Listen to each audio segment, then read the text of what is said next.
bespoke radio for the masses. Headline edition, July 8, 1947. The Army Air Forces has announced that a flying disc has been found and is now in the possession of the Army. If the game is rigged, change the game. Game changer. I occasionally think how quickly our differences worldwide would vanish if we were facing an alien threat from outside this world. This is Fade to Black with your host, Jimmy Church, on the Game Changer Radio Network and KGRA, the Global Radio Alliance. I need your help to get to the year 1985. You're listening to Fade to Black with Jimmy Church on the Game Changer Network.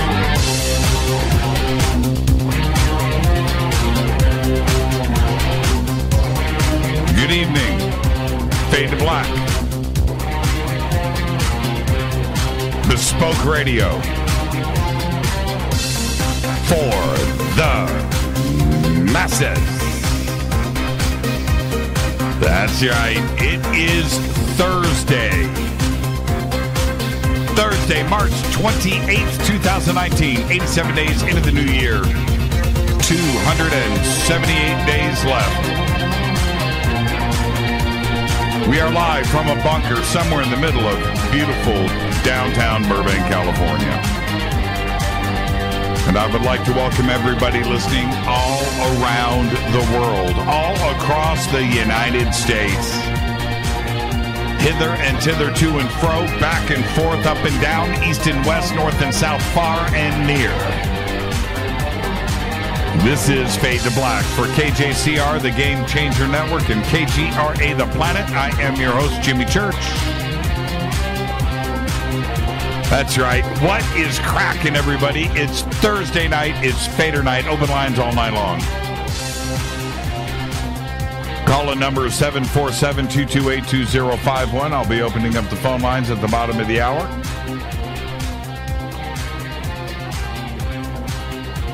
This week on the show, Billy Carson on Monday, Anomaly on Tuesday, John Greenwald last night. An amazing week on the show. Lots to talk about. Last night was a blowout show. Anomaly on Tuesday was absolutely insane. And then Billy Carson on Monday. So much to talk about tonight. We can put all of that on the table. But, of course, it's the paranormal. It's supernatural. It's UFO sightings, your experiences, contact, ET, right? Time travel. Everything is on the table tonight. It doesn't matter. You can fall into one of those categories. You certainly can. But anything is a conversation with all of you. It's my favorite night of the week. I can't wait to get to 7 p.m. Pacific time so I can sit down and crank these phones. Okay, so let's get all the stuff out of the way. Follow us on Twitter at JChurchRadio. I haven't seen at JChurchRadio, hashtag F2B. I haven't seen Twitter light up like this at the front of a show.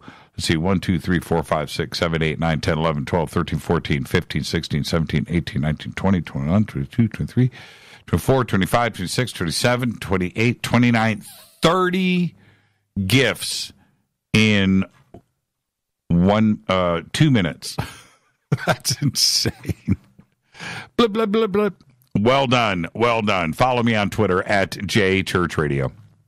Everything is Facebook and YouTube, and you can go over to jimmychurchradio.com and follow, like, and subscribe right now. You can also email throughout the show, Jimmy at jimmychurchradio.com. Okay, any questions or comments? Hashtag F2BQ. Joe Walsh. That's interesting. Man, they're still coming in. I love my dancing gifts. Well, what did Stacy send in? Let me see. That's pretty cool. That's pretty cool. Okay. All right. I get distracted. It's right here. Hello, everybody. Jimmy at jimmychurchradio.com is the email. And I guess I'm going to keep the tradition going tonight. I am. In that craziest news ever in the history of man hit the world again today. And so before I get to the breaking news, we woke up this morning to this. It was announced earlier today that Linda Moulton Howe is leaving Coast to Coast AM. She goes all the way back to 1991 with Art Bell, and has been featured since 2003 with George Norrie at the helm. Very, very shocking news. I mean, wow. Right? And I'm going to talk more about that in just a bit. But here at Fade to Black, and of course, all of us, we wish her the best in everything. And her continued research with Earth Files for our community. And it's a time thing. She's working on her autobiography. She's got a lot of commitments out there on the road with different live events. And, of course, what she is doing with her own show, not only here at KGRA, but YouTube, too, as well. So she's, wow, she's cranking it out. But going to miss her, on Coast to Coast. She's been there for as long as I've been, for all of us, since the beginning of Coast to Coast. So, Linda, you only make the best decisions. So, the community will always stand behind you. Okay. Also today, breaking news. Seems like I report this every single day, and I will continue. Oh, man. Here we go. NASA's planet hunting TESS mission has only been up there since July, right? But it's already just cranking out the exoplanets. In January, 3 exoplanet discoveries were connected to the initial observations from TESS. Now, data collected by TESS has determined a new Saturn-sized planet. The TOI is what they're calling them, the Test Object of Interest. TOI is labeled 197.01, is considered to be a hot Saturn. It's similar in size to our very own Saturn and orbits its host star at a close distance, circulating, can I speak, every 14 days, which creates a high surface temperature on the planet. The planet is described in a paper that will be published in the Astronomical Journal. Now, the exoplanet is a gas giant with a radius 9 times that of Earth and about 60 times the mass of Earth. The host star is 5 billion years old and slightly heavier and larger than our sun.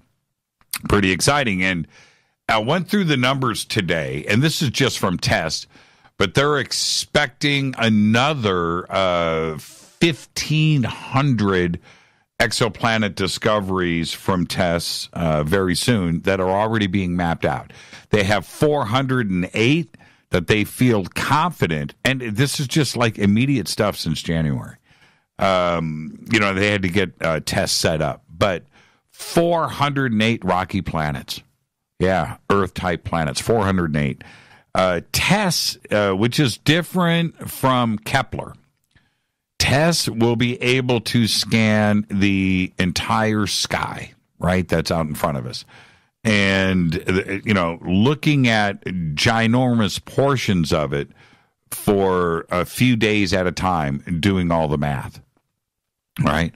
But TESS will able to look at atmospheres and then send that data back to us, lock on it, confirm it, and we're talking about exoplanet confirmations happening in a day. And that's what TESS is up there doing. I cannot wait for the James Webb telescope to get up there, and that'll be in 2021. And then at that point, for us here on Earth, that's it. You're taking off the emergency brake. It is going to be lights out when it comes to exoplanets. It's going to be 10, 20, 30 a day. You watch. Right now, TESS is looking at 200,000 stars. 200,000. And you know what that is right there? That's 200,000 exoplanets plus. Could be double. Think about that. All right. Well, the news broke today. It looks like tomorrow, Friday, March 29th, which is getting really close now because it's 10 after 7 here Pacific time. England is 8 hours ahead of us. Okay? So do the math. That was originally set as the day that the UK would leave the EU, but it's going to be a big Brexit day anyway because UK lawmakers have agreed to sit on Friday and vote for a third time on Theresa May's Brexit deal with the European Union. So that's going to go down tomorrow. Unfortunately, it's not going to go down before the end of the show tonight, but it will go down tomorrow. Also today, Chicago demands that Jussie Smollett pay $130,000 for the cost of their investigation. Chicago wants $130,106.15 in the next 7 days. That's right. In a letter sent to Smollett in care of his attorneys, the city's corporation counsel says if Smollett doesn't pay, the city might prosecute him using Chicago's municipal code or other legal remedies. President Trump says that he has asked the DOJ and the FBI to go ahead and start their investigation into Smollett. Yeah. And Smollett's attorneys today responded with, "We're not scared of the FBI." That's what they literally said. We don't care about the feds. So there you go. Now, are you ready? You may not have heard about this, but it's called the Chiolima Civil Defense, the CCD. They're the mysterious organization committed to overthrowing Kim Jong Fatty Fat's North Korea's regime. That's right. And they claimed responsibility for the raid on a North Korean embassy in Madrid last month. They went in, tied everybody up. That's right. They did. They got past the guards and stole a bunch of computers and hard drives and then got the heck out of there. The question is, where are those computers and hard drives right now? And I would bet, a betting man would, that the United States now has those. But they announced on its website today that it was temporarily shutting down its operations due to shows like this. That's right. The media. Well, you know, I never said who they were. I talked about it. Never said who they were. I wanted to protect that. But and as a matter of fact, I only mentioned it in passing. I didn't want to give them the coverage. I was watching a couple of videos. I was like, wow, this is pretty heavy stuff. And how come we haven't heard about it before? Well, they didn't want media coverage. And they didn't. You remember when Kim Fatty Fat killed his brother? It was like in Singapore or Indonesia. I forget what airport it was.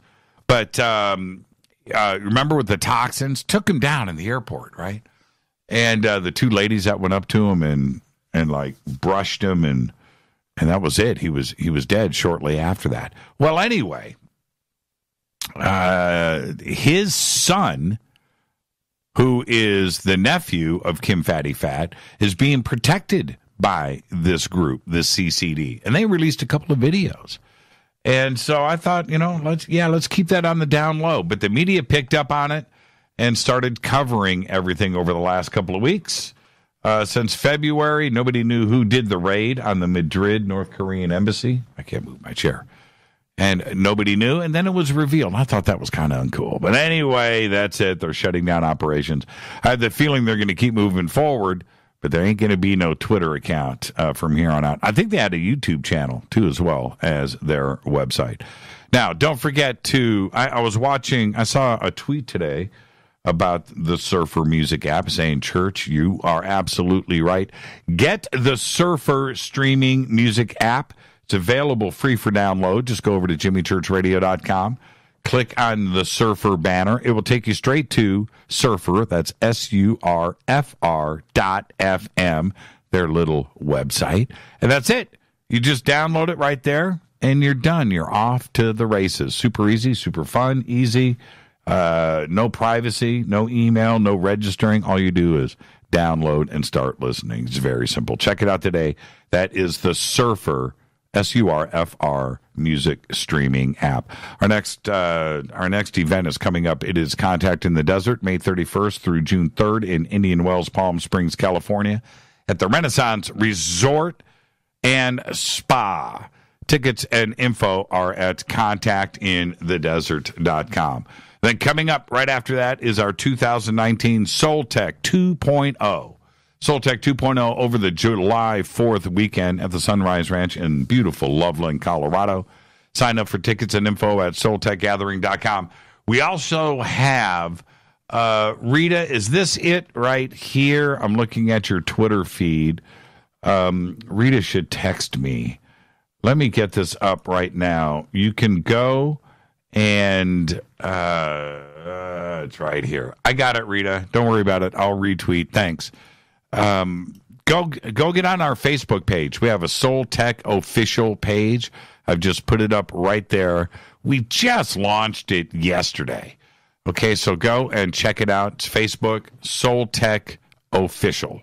I believe that's where it's at. Jimmy Church Radio. Okay, I think I did the right thing, Rita. Let me know if I didn't do the right thing on Twitter. But I believe that I did. Okay, so Soul Tech.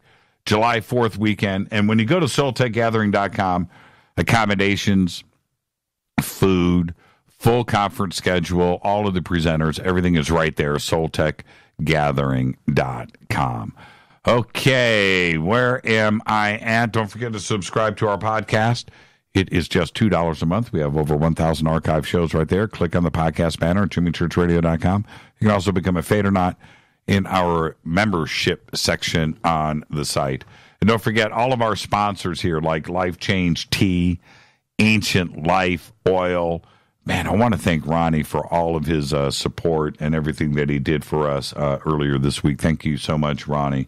You're absolutely amazing. And go to lifechangetea.com. Go to the specials page. It's right there. And I think you get free shipping with the promo code, is it Fader? Oh, man. The promo code is at jimmychurchradio.com. And, of course, River Moon Coffee, makers of the Fade to Black blend, Hoffman's Optics. They make the best night vision in the world. They're going to be at Contact in the Desert, by the way. And you'll be able to check out the new Deep Blue, the Jimmy Church model night vision goggles at Hoffman's Optics. Okay. Where am I at? Happy birthday to today. Vince Vaughn is 49 years old and used to be funny.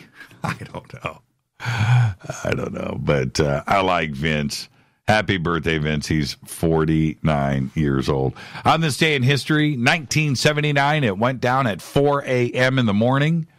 1979, the worst accident in the history of the United States nuclear power industry begins when a pressure valve in the Unit 2 reactor at 3 Mile Island fails to close. That's right. I was down in Panama when that went down, and I remember getting the news, and it was so strange being down in Panama because the news was delayed. We had the nightly news, but nobody watched it. It was like Armed Forces Network, and that was on and whatever, and I don't ever remember being home for the news or watching it ever.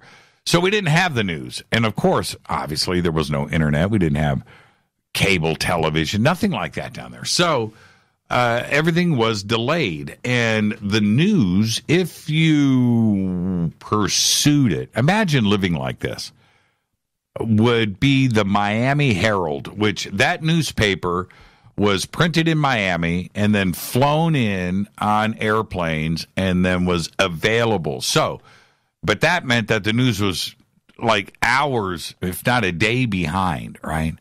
And I got the news about 3 Mile Island. My memory says I got it via Time magazine like 2 weeks later. I remember it. And reading about it, I was like, holy crap. It's a good thing I'm down here in Panama. But it was a huge story. And I didn't get the news. I didn't get it. I got it like 2 weeks later. Just imagine that for a second. No, I don't even remember anybody talking about it. That's right. 1979, March. Fader fact, the International Space Station is only 253 miles away from Earth. And if you do the calculations, that's nearly half the distance between Washington and Boston. 253 miles. The distance between, it's like here in Vegas, right? I don't even know how many miles it is to Vegas, but it's around 253 miles. There you go. Tonight's another Fader night. Open lines all night long. 747-228-2051. And if you are on hold already, yes, I'm bringing them in. I normally open up the phone lines here in a few minutes, but if you're on hold, stay right there. 747-228-2051. So I wanted to talk a little bit, if I could, about talk radio and what it takes to put on a show, right? And it's a difficult thing. And I go back to the original shows from Coast to Coast and what got me going there, which included, large parts of this community and what it was, right? And and this is the truth, because we all look at Art Bell back then and, even going back to like Long John Nebel and everything, but I want to talk about Linda Moulton Howe.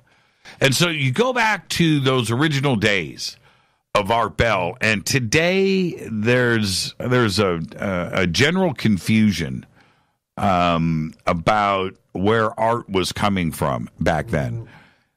Art wasn't, and I know this because I listened to all the early shows, and I listened the more that today, if you go back and listen to the shows from 92, 93, 94, if you go back and listen to those, one of the interesting things is that today it is thought that Art knew and studied the UFO subject and the paranormal and ghosts.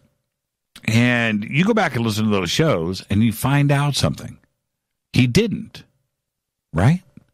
He caused us to go and do the research. That is absolutely for sure. He created a generation of researchers and authors and so forth. But if you go back, the reason why Coast to Coast was so successful was Art was making the discoveries and asking questions and learning as he broadcast. You go back and you listen to all those shows with Bob Lazar. Go back and listen to those shows with all the guests that were talking about Roswell. All right? Go back and listen.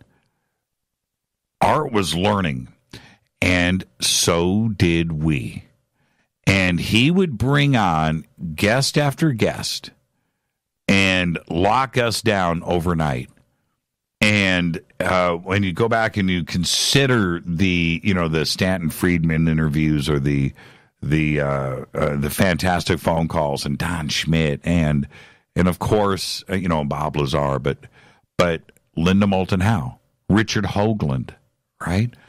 And the way that stuff was presented to Art forced Art to ask questions, right?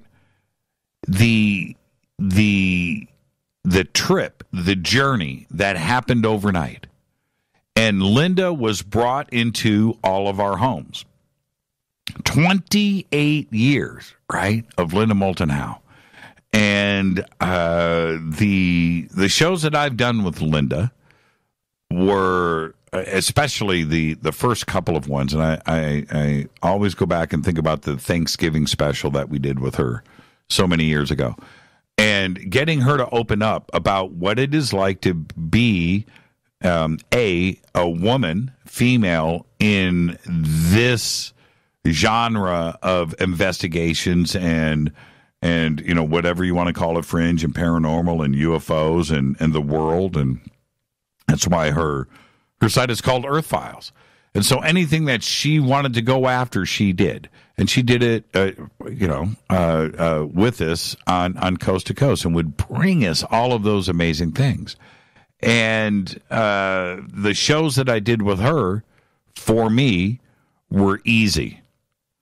Broadcasting every single night is hard. It's hard. It's hard for Coast to Coast. It's hard for this show.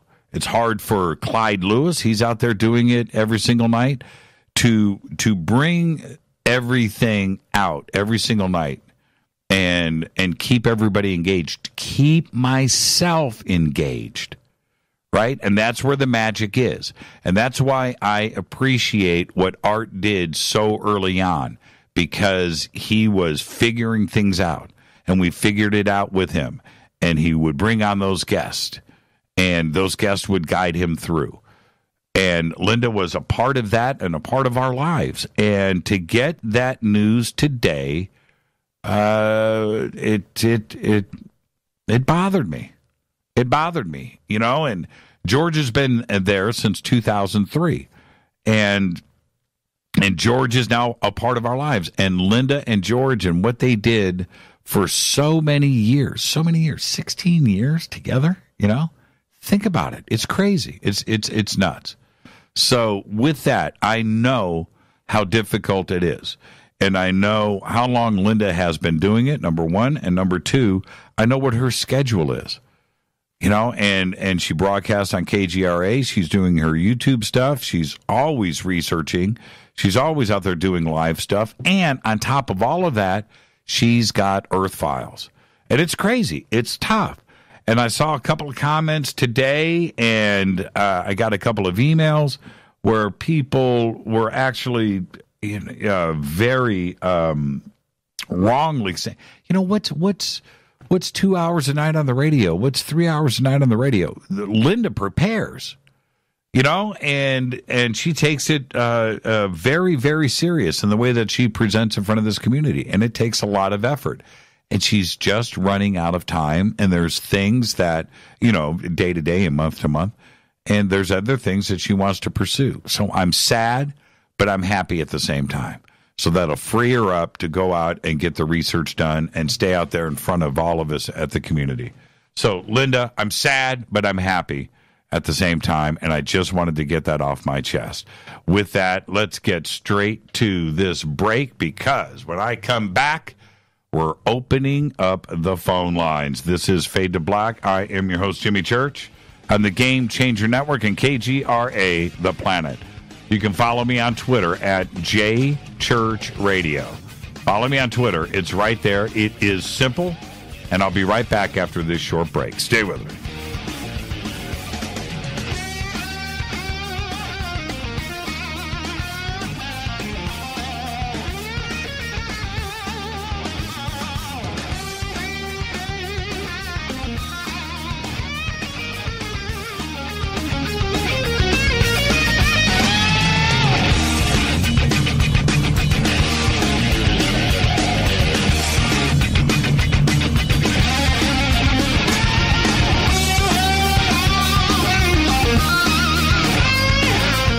This is Nicole Church, daughter of you-know-who, and you're listening to Fade to Black on JimmyChurchRadio.com and the Game Changer Network. You're listening to Jimmy Church, Fade to Black. Fade to Black will now pause for alien identification. The station that talks the net. KGRA Radio. When you take the beans from Central America with dashes of Indonesian and African mixed in and then roast it to the dark side of fade to black, you create the ultimate brew of fringe. Introducing the Fade to Black blend from Rivermoon Coffee. Yes, Rivermoon's darkest customized roast was created for the love of Fade to Black. The alchemy of masterful roasting and smoking the beans is in every sip of this full-bodied, dark Java. I need my coffee dark, deep, with distinct bittersweet chocolate highlights, just like the bunker. Leaning further into the darkness of the roast is Fade to Black blend from Rivermoon Coffee. Just click on the banner at jimmychurchradio.com and use the promo code F2BBLEND for 15% off of your order today. Go Beckley Teppy. This is Jimmy Church of Fade to Black, and you can get our podcast for just $2 per month. All you have to do is click on the podcast banner over at jimmychurchradio.com. Hey folks, guess what the number one phrase that Life Change Tea receives by email? You ready? We love this tea. We love this tea. Time after time, week after week, we love this tea. Life Change Tea gives you more energy, a beautiful cleansing, and fulfills its slogan perfectly. The tea that makes you go. So if you want to be on your health game, log on to getthetea.com and order Life Change Super Strength Tea. Packages come in a 1-month supply, and when you brew this stuff, wait until you see the results. Aren't we all about the results? And with a lot of people's health struggling, we can use a little bit of help. Doctors will tell you disease starts in the gut. So log on to getthetea.com. That's getthetea.com. Be our next email saying, I love this tea. I love this tea. Get the tea at getthetea.com. Helping America one tea bag at a time. 9 out of 10 geneticists agree. Fade to Black is not your father's radio show on the Game Changer Radio Network and KGRA, the planet. Do you want to lose weight but have no idea where to begin? The Fast Start Diet, a 3-day weight loss plan, is the answer. 3 days of nutritionally balanced, calorie-restricted meals delivered right to your door. No shopping, no measuring, and no cooking. Everything is prepared for you and ready to eat at home or on the go. The Fast Start Diet has all the amazing benefits of intermittent fasting without starving. We've helped thousands of people who have struggled to reach their weight loss goals. Isn't it time we helped you? With the Fast Start Diet, you'll lose weight and feel great. Find Fast Start Diet on Amazon or go to faststartdiet.com and use promo code TALK to get 10% off your first box. And as a special bonus, Fast Start will include their #1 rated Lipo3 appetite suppressant spray free with your order. This is Jimmy Church. And whatever your diet plans are, do what I did. Go to faststartdiet.com. Hi, this is Rob Reiner from Anvil, and you're listening to JimmyChurchRadio.com. What's up? I'm Chris. What up? This is Kyle Massey, and you're listening to Jimmy Church Radio.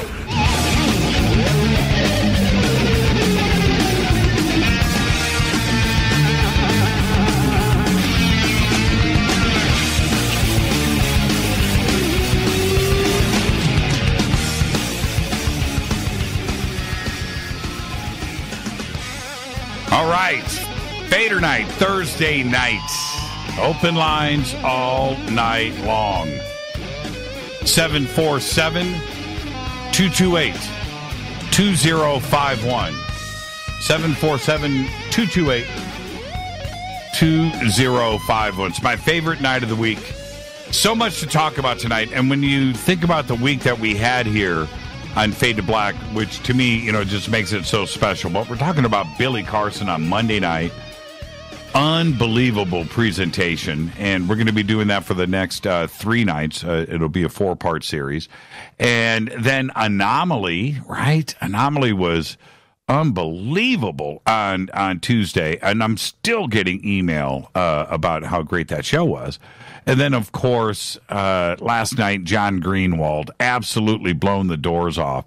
not only speaking about his new book, which is Inside the Black Vault, but his timeline that he put together for ATIP and OSAP. Man. Questions are there. Okay, so with that, let me, I'm going to do this right here. And, okay, all right. Boom, done. And you know what?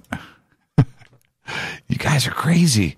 These phones are insane right now. Okay, all right, I'm putting everybody on hold. Everybody stay right there, okay? And I'll get to all of you in order. Hi, you're live on Fade to Black. Who's calling? Hey, Jimmy, it's Eric. Hey, Eric. How are you, man? I'm here in Laughlin, Nevada at the UFO MegaCon. Oh, really? Is there anybody there? Everybody's here. Everybody and then some. No, I mean, how big? Everybody but Luis Elizondo was here yesterday from To the Stars. They all did a stage talk, and the guys that actually apparently were in these planes that captured these things that were flying that they showed us through the Pentagon videos were there on stage. Okay, that's cool. That's cool. We'll get to that in a second. How's the audience? Okay. How's the crowds? The crowd, I would say anywhere from 100 to 200 people are in the room, depending on who's speaking. It is a week. It's all week long. It started Sunday, Monday, Tuesday. Today's Thursday. So we got the big hitters are coming. George Norrie's on his way. George Knapp, Bob. Jeremy Corbell. Okay, all right. Okay, you're doing good promotion for everybody there. That's fantastic, Eric. Okay, that's great. Great plug. I'm not trying to promote but what it's I was just wondering because of the name. It was MegaCon, so I thought there was going to be like 10 rooms with 10,000 people in each room, and it was going to be like like a Comic-Con with tens of thousands of people there, but you're saying there's only 1 to 200? How many rooms do they have? There's one big room that's set up really nice, and they have one speaker at a time. That's it. Period. And there's only one. And then they have an experiencers room where. Okay. All right. I get it. Let's move on. So, so you're okay. That's pretty surprising. So To the Stars was there yesterday, and there was about 100 people in the room to 200. That's it? Oh, last night probably 200. Yeah, because everybody wanted to hear what they had to say.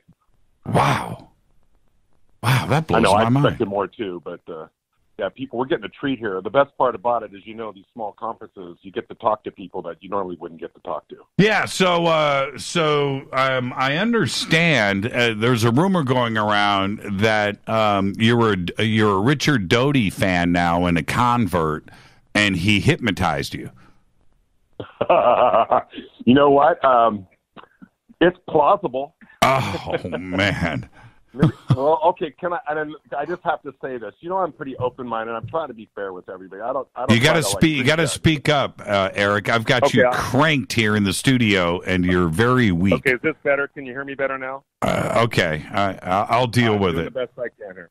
I'll try to yell at you. Do you have The thing was, this is ironically, I get to the conference, and I walk in to see the first speaker, and I sit down at the table, and I didn't even know I sat down right next to Richard Doty. That's just totally synchronistic. I don't know why. So, of course, after the talk, I recognized who it was. I introduced myself. I said, I remember you called in to Jimmy Church Fade to Black. I said, I've got a lot of questions. I don't know if you don't mind talking to us at some point during, your time here. I would love to speak with you. And he was super friendly. I mean, he's actually a nice guy, and I'm not trying to, blow him up here, but he was very nice, very polite, very respectful. Actually, I think you would even actually have enjoyed talking to him. He was easy to talk to. No. He told me some great stories, Jimmy. I'm sure he did. It's his job, Eric. I understand. Okay. But he is retired. Apparently, that's what he says. He's retired. He is. First off, he's not retired. Stop with that. Once you have that gig and you do that for that long, that's your life. That's your blood. That's your DNA. Things have been altered. Yeah. Okay. So just that's it. I'm retired CIA. I'm retired OSI. I'm retired naval intelligence. I'm changed. I'm not. Stop with that. Oh, man. Well, I did ask him. I asked him a lot of probing questions about the Mirage Men and Linda Moulton Howe. I asked him a lot of questions. I asked him every question I could think of about Bennewitz. I dug deep. You would have been proud of me, Jimmy. Seriously, you would have been proud of me. Okay. When I see you next time, I'll give. It's too much to tell you on a call-in show like this, but these stories that he told me were great. And then he goes, "Well, tell me about you." And so I kind of say, da-da-da-da-da. And then I told him some stories. And there's another story I'll have to tell you another time because it's too long, but I'm going to tell you super quick. This was actually the best story so far. So we're staying next door at the Edgewater, which is next to the Aquarius, because it's $22 a night here. And so we're down in the pool with Brad Olson and John Polksier and myself, and we're hanging out. It was about 11 o'clock the other day in the afternoon, beautiful 80, 70 degrees. So we go down to the hot tub, and there's a bunch of people in there. We get in the hot tub. It turns out there's the two people sitting in the hot tub. One of the people that probably will call on your show at some time worked at the Denver International Airport in the underground baggage. And she actually, I'll tweet these pictures out when I get done with this call. She actually has pictures of E.T. that she took down there, and she's got video of her driving around in her cart underground the Denver airport. True story. Yeah. She had nothing to do with the conference, didn't even know the conference was going on. We're just chatting, and I says, yeah, we're at this conference next door. She goes, oh, that's interesting. I always wanted to go to one of those. And then, one thing leads another. Then her boyfriend, this is even more amazing, her boyfriend lives in Denver also, and he works for some contract company that's doing some building out there in the Arapahoe Mountains. I can't really tell you too many details over the air on that, but they're building something out there. He was out there for several years, and he said that he would see craft all the time.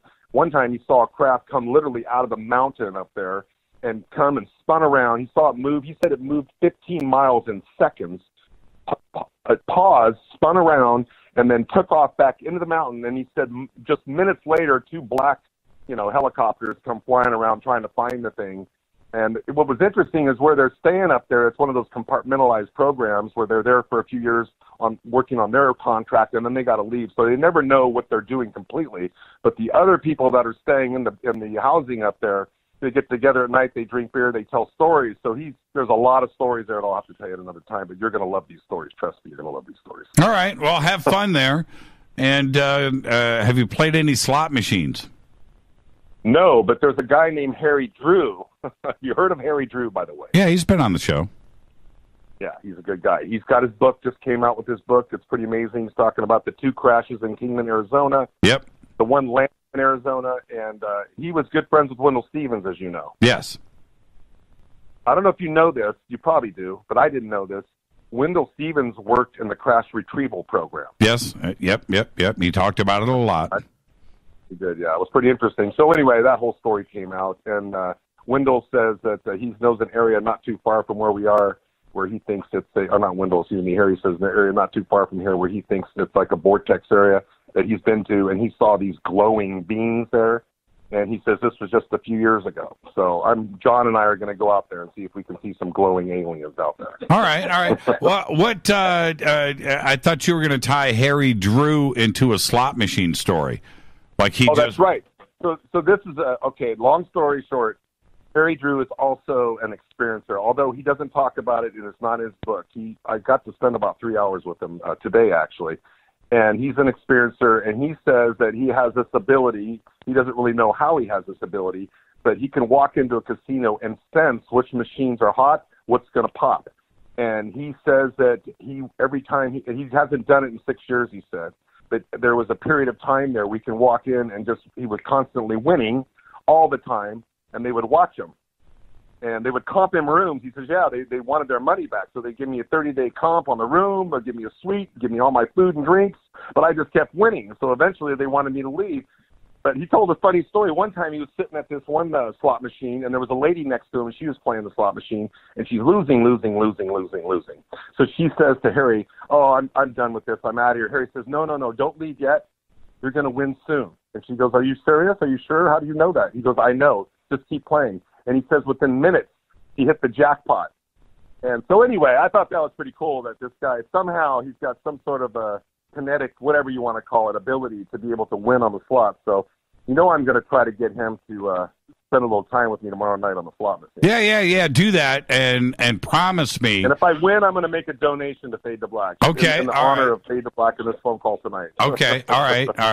I'll hold you to it. So if you do a progressive $150,000 pull, and you get $5,000, how's that? $5? No, I want 75. I want half. Oh, I want half. I want half. You're going to have to put me on your network and give me my own show if you want half. How's that? $75,000.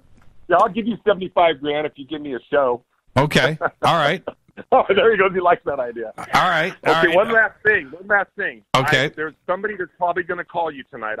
Her name is Deet, D-E-E-T. She's going to call from L.A. This is my latest research. She has not called into a legitimate show yet. She is a gray hybrid. Okay. I'm not BSing you. So if you get that call, milk that, and trust me, after you get done with that call, your mind's going to be expanded a little bit. All right, I'll look for it. Thank you so much, Eric. Have fun out there at UFO. What's it called? VegaCon. VegasCon? UFO. No, MegaCon. And UFO MegaCon. We're going to be in Vegas in 2 weeks at the 5D with Brad Olson. And I got another story I'll tell you next time I tell you. We'll call you from there, but there's some stuff going on out there. It's a little alien, and out in that area, we're going to be having some fun out there. Okay, man. Have fun out there and in Laughlin, and tell everybody. And I've got your shirt. I'm saving your shirt for tomorrow night for the big party. So I got the Fade to Black shirt and hat. I haven't busted it out yet, but it's getting busted out tomorrow night. Oh, man. Thank you so much, man. Too, so you know I'm not BSing. Hey, man. You know we love you, Eric. Have fun out there, okay?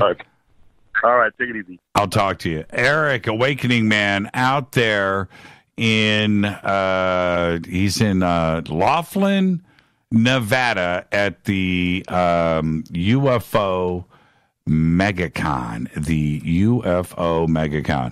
And I'm pretty surprised to hear, man, look at okay, all right, everybody just settle down. I'm just going to yap here for a few seconds as I'm announcing to everybody, as I'm pulling in all of these calls. I see what everybody does. It's so funny, it just goes in waves. Now, when you hear my voice right now and then it goes silent, that just means you're being put on hold. That's all that means. Let's go here. Hi, you're live on Fade to Black. Who's calling? Hi, Jimmy. It's Deb from Sacramento. Hi, Deb from Sacramento. How are you? Good. Jimmy, I've been meaning to ask you, how is your ear doing? Is it still getting better? No, it's all good. It's all good. We can move on. Yeah. Okay. That's great. Great. So here's a topic that's I don't think we talk about very much. My question for you is, do you like to gamble? And if so, what's the most money you've ever won? Oh, yes. You know, it's really, really funny. The most money I've ever won was the second pull on my first slot machine in my first casino in my life, and I won $2,400 on my second pull. Now, and that was in Reno, and I left Reno with $3,500. I couldn't believe it, and now everybody's got their gambling stories, and I'm not going to go on. Now I love it. I've done. I spent way too much time throwing money away at roulette. I tried to figure out craps once or twice, but I just like to have fun with slot machines. You know, I just like to kill time and walk around and do that. But and Rita and I just got back from Vegas New Year's, and she went somewhere. I left me in the casino, and I went over to this machine in about I'm going to say, I'll have to ask Rita, but it was like about an hour. I started off with $100 that I put into the machine, and I got it up to $1,000.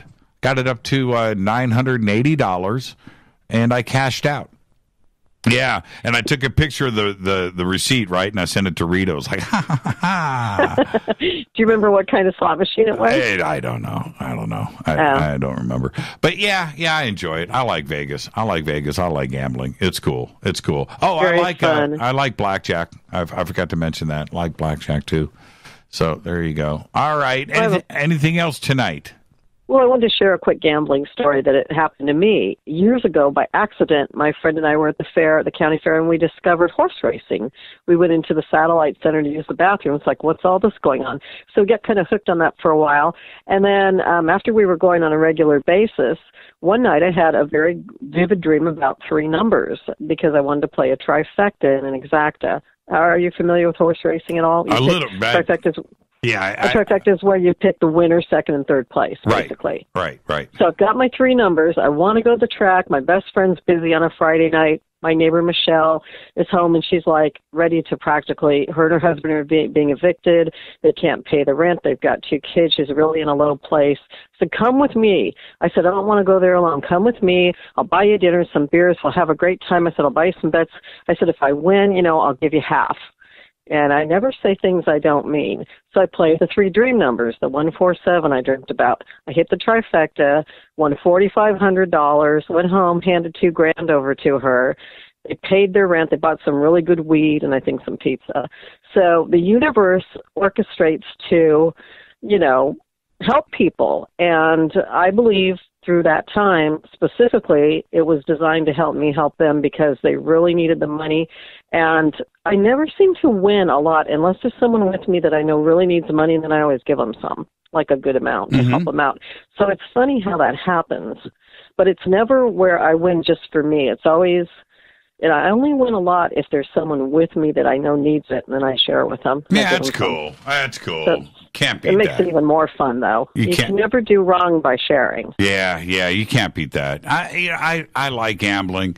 To me in Vegas, I keep thinking about Vegas. I like Caesars and I like Rio. I think those are 2 really cool casinos. I think Caesars is still the ultimate best. But I did do a riverboat in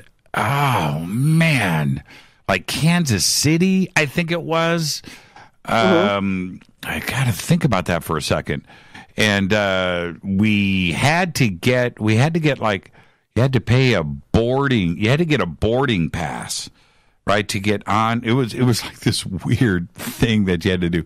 But anyway, I did do that. But I've gambled in New Jersey, and I'm just trying to think around the country.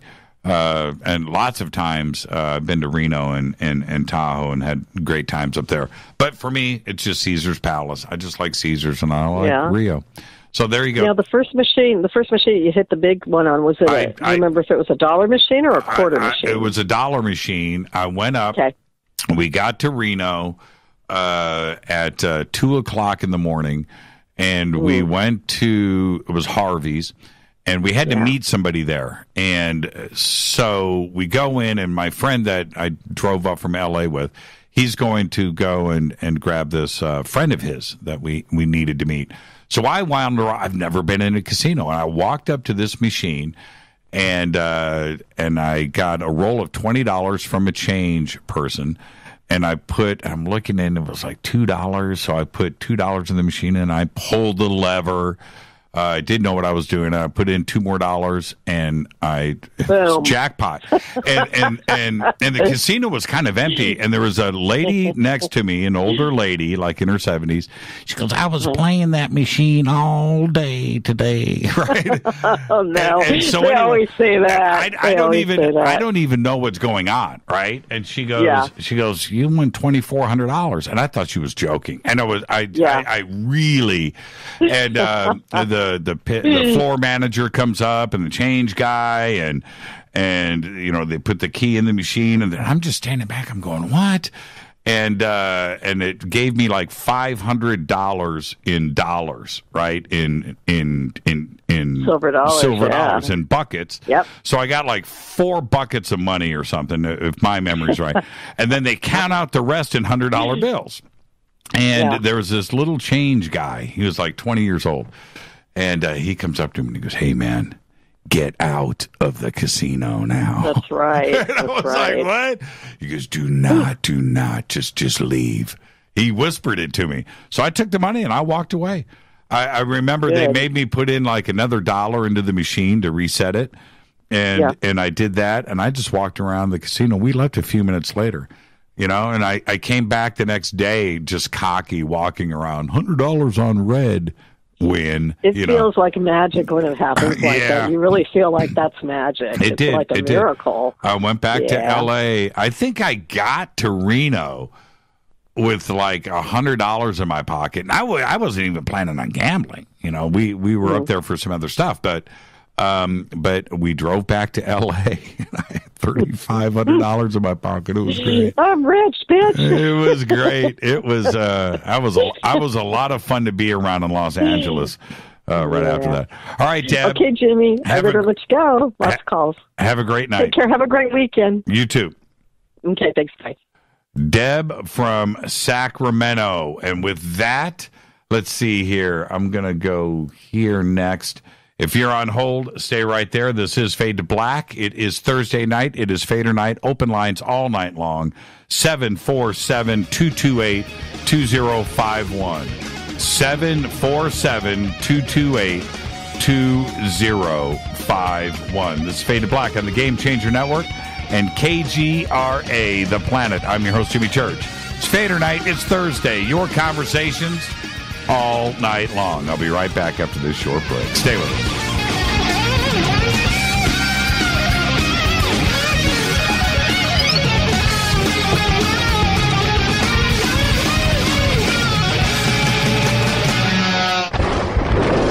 This is Fade to Black with Jimmy Church on the Game Changer Radio Network and KGRA, the Global Radio Alliance.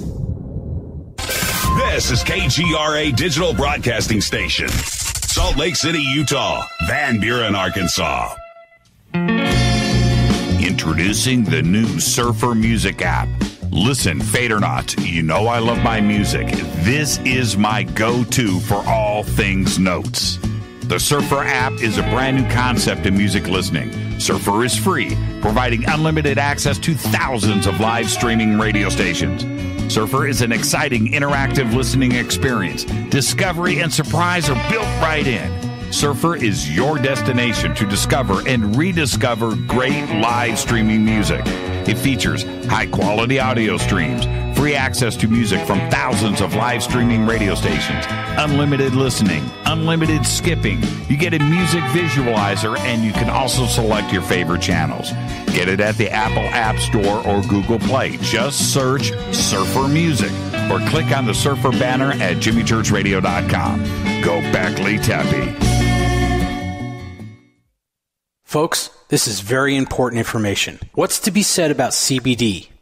AncientLifeOil.com. Our CBD is made from hemp and has 0.003 THC, which means this wonderful product won't get you high, no matter what amount you take. What does CBD do for the body? My hands are tied. But you can Google CBD benefits and be astounded. When you're finished reading, you'll want to log on to AncientLifeOil.com. That's AncientLifeOil.com and purchase. Life is good when you feel good. People are tired of pain. People are asking for non-GMO organic products to help them with, you fill in the blank. Legal in 49 states, and again, our CBD is made from hemp. Ancient Life Oil is about helping people one by one by one. If you wonder how good the product is, the CEO takes it every day without miss. AncientLifeOil.com. That's AncientLifeOil.com. Have a great day. You're listening to my main man, Jimmy Church, on JimmyChurchRadio.com. Hi, this is Ray Hobbs here, repping the planet, and you're listening to my good friend, Jimmy Church, Fade to Black, on the Game Changer Network and the KGRA Digital Broadcast Station. This is Toby Kebbell.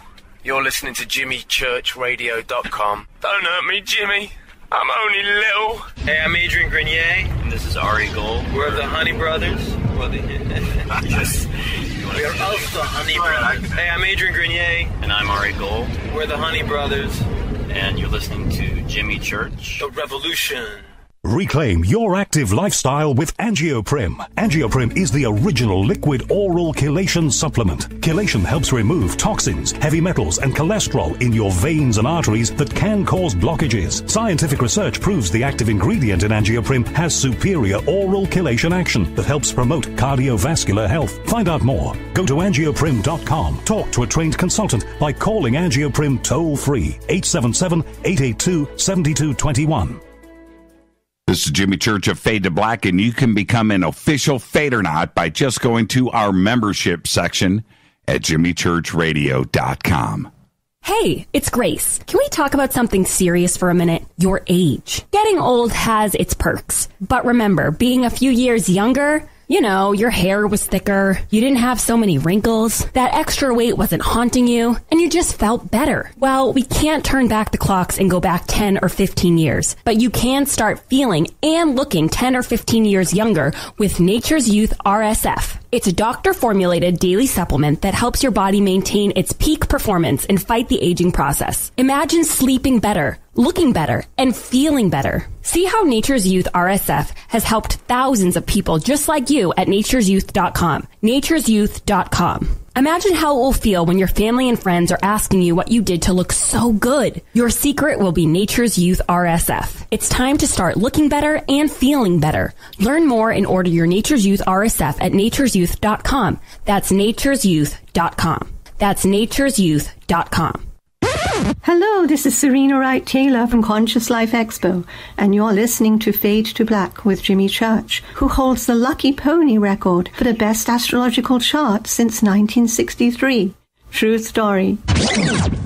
This is Micah Hanks of the Gralien Report, and you're listening to Jimmy Church on Fade to Black, across the globe on the Game Changer Radio Network and the one and only KGRA Radio, The Planet.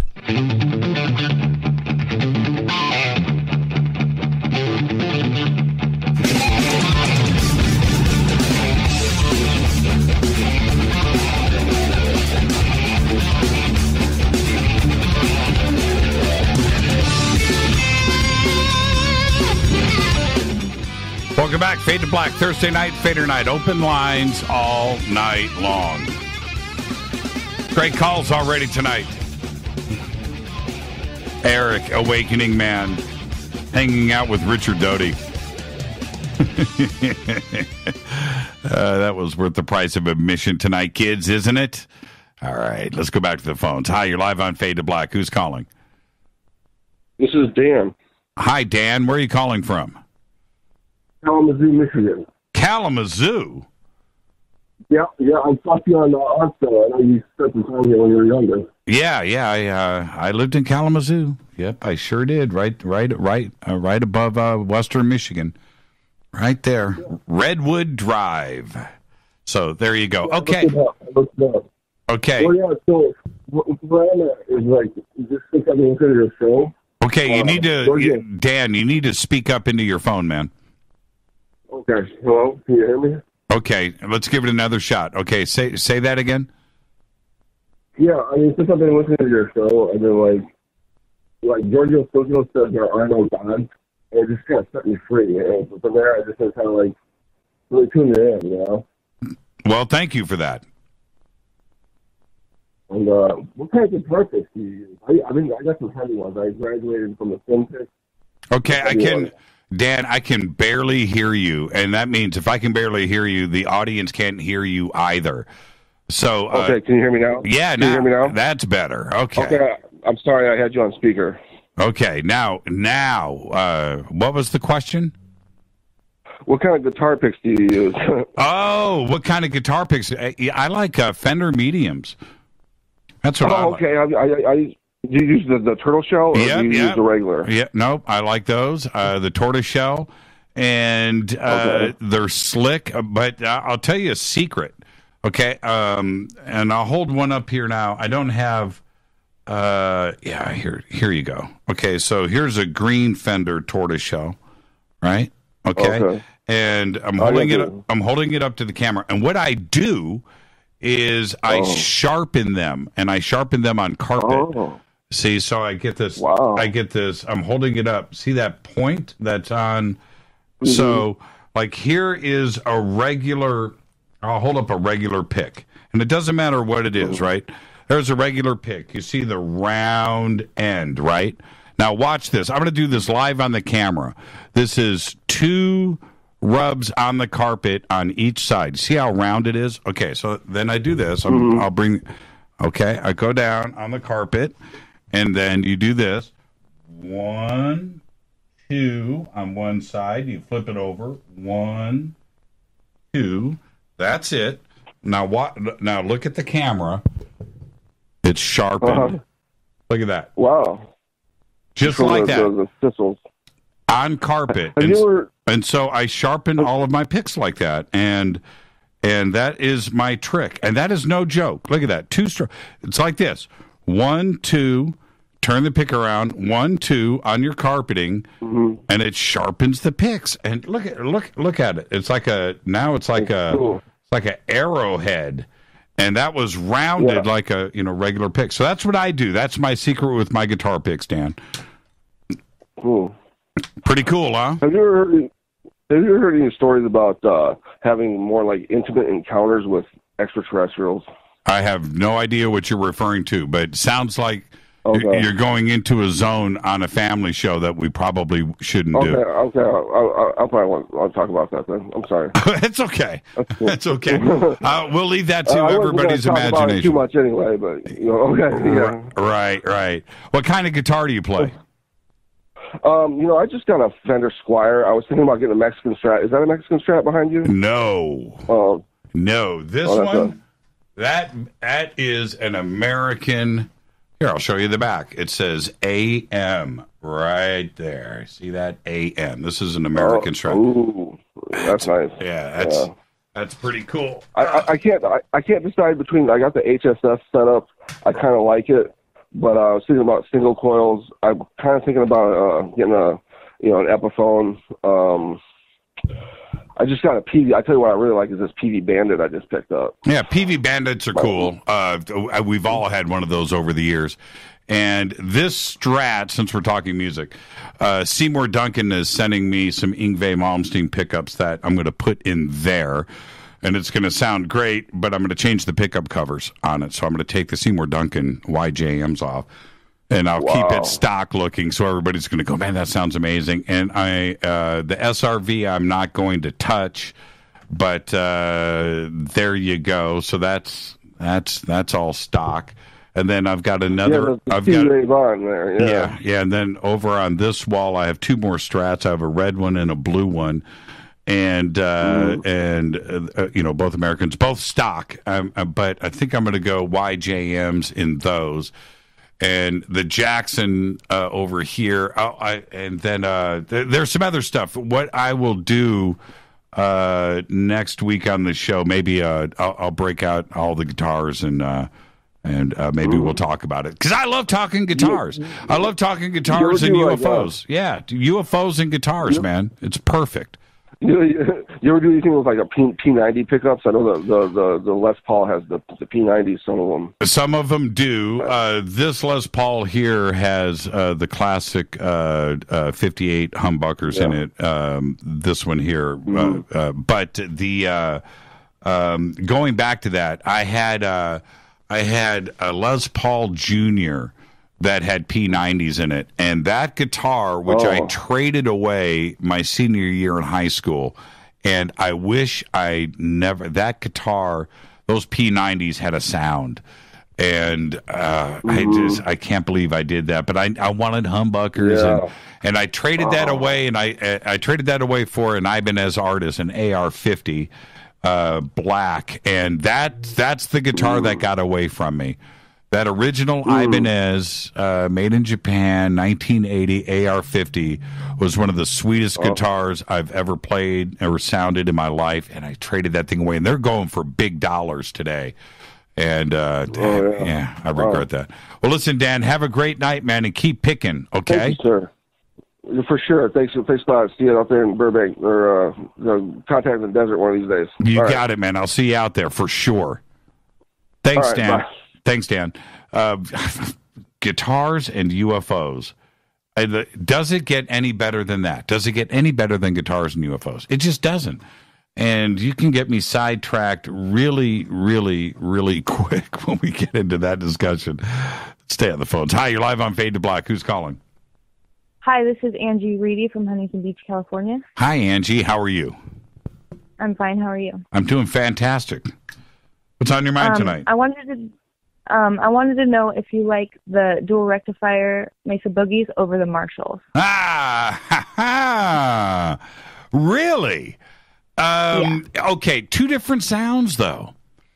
It's two different sounds, and also, I would that's a tough call, and let me tell you why it's tough. If the dual rectifier is a little more versatile, okay, you can get a lot of different things to come out of that. You can go to full-on meltdown nuclear. But it also is a sweet-sounding clean amp, right? And depending on what Marshall you get, but if you go with the straight JCM 900, it's a one-sound amp, right? And it's the louder you play it, the better it is. If you go back with a Marshall Plexi, a 45-watt, there's only one way to get that thing to sing, and that is everything on 10. And you need a room the size of Staples Center. Right? Okay. What's the question? All right. My other question is, on Netflix, is this alien autopsy? Is it real or is it fake type? Documentary. Have you seen that by any chance? Yep, I have. I was wondering what your thoughts are about it. The original one. Okay, if you go back and you're talking about the one with Franks. That is doing the hosting on that. And that was on, I think that was on Fox in 1994, 1995. Alien Autopsy, Fact or Faked. That is fake. It's fake. Oh, okay. It was a hoax. And I wanted it to be real. I watched it on TV. I bought the videotape. I did all of that. There are rumors around that. Ray Santilli, the guy that produced that, he said that there are a couple of frames from the original film in the autopsy, but you don't ever see it because it just blips by. So the rumors are that the original film got destroyed. He watched the film, so he recreated the film. This is Ray himself, the guy that made that documentary that you're talking about, that he recreated it in his friend's apartment to make it look like what he saw originally on the film. So, but what you're seeing there, right, in Alien Autopsy, Fact or Faked, that's fake. Mm-hmm. It's not real. Okay. I don't want to bum you out, Angie. I don't want to bum you out. No, it's all right. I'm totally fine with that. Okay. I still believe in him no matter what. Yeah, no, it doesn't change my belief system at all. But that is fake. That's all. It's okay. Now you know, right? That's all. Right. Okay, is there keep one rocking, more? Jimmy. Oh, yeah, you keep rocking. Dual rectifier. Somebody's a dual rectifier player there, and I love it. Thank you so much. All right. Have a good night. That's a great. What is it? It's all guitars tonight on Fade to Black. Guitars and UFOs, right? Mesa Boogie dual rectifier versus Marshall question. And is the alien autopsy real? You got to love it. Hi, you're live on Fade to Black. Who's calling? Jimmy, Avalanche Bob, how you doing? Hey, Avalanche, how are you? You got to turn down in the background. I'm doing, I am right now, yeah. Are you in a bar? No, that was my boombox. Oh, okay. All right. Yeah, Jimmy Church, raising his voice throughout the land. Everybody knows who he's the man. He's shining the light in the night. Everything's going to make everything right. Everybody's not in the lurch because of Jimmy Church. Yay! Yeah, man. Thank you, Avalanche. I didn't expect that I was going to come in there with that right away. Cause, how you doing, Jim? I'm doing good, Avalanche. How are you, man? Yeah, man. Things are going pretty good for me right now. I might get a commercial for a big company. I don't want to say it right now, but it looks very good. And I've got a lot of important people working with me because I want to get the recognition for these snowboarders that they deserve. They deserve it. They it's do. One of the most exciting sports on earth. That's right. You know that? And I mean, these guys are flying, man. They're flying. Absolutely. Right? Avalanche. Who's the commercial for? Is it like for Verizon or something like that? Is it big time? Red Bull. Red Bull. Well, that's why you're a snowboarder. Yeah. You would be the perfect snowboarding Red Bull commercial guy. That would be amazing. Yeah, you want to hear it? Sure. I don't know. You sure? Well, I mean, how are you going to do it? I'll sing it for you. Why? Yeah, sing it. Sing it right now. Bull, rock on the boards, rock on Red Bull, rock on Red Bull, rock on this. A yodel pumpkin board is rocking with Red Bull. Yodel pumpkin board is ripping on this. Yeah, Red Bull's cool, snowboarders are cool. Red Bull hip, superboarders are hip. Come on, people, rock on Red Bull, rock on Red Bull, rock it, yeah, rock on your boards, rock on Red Bull, rock on Red Bull, rock on this. A yodel pumpkin board is rocking with Red Bull. Yodel pumpkin board, ripping the ripping on this. Don't be a drip. Drop a Red Bull on your lips. Perfect.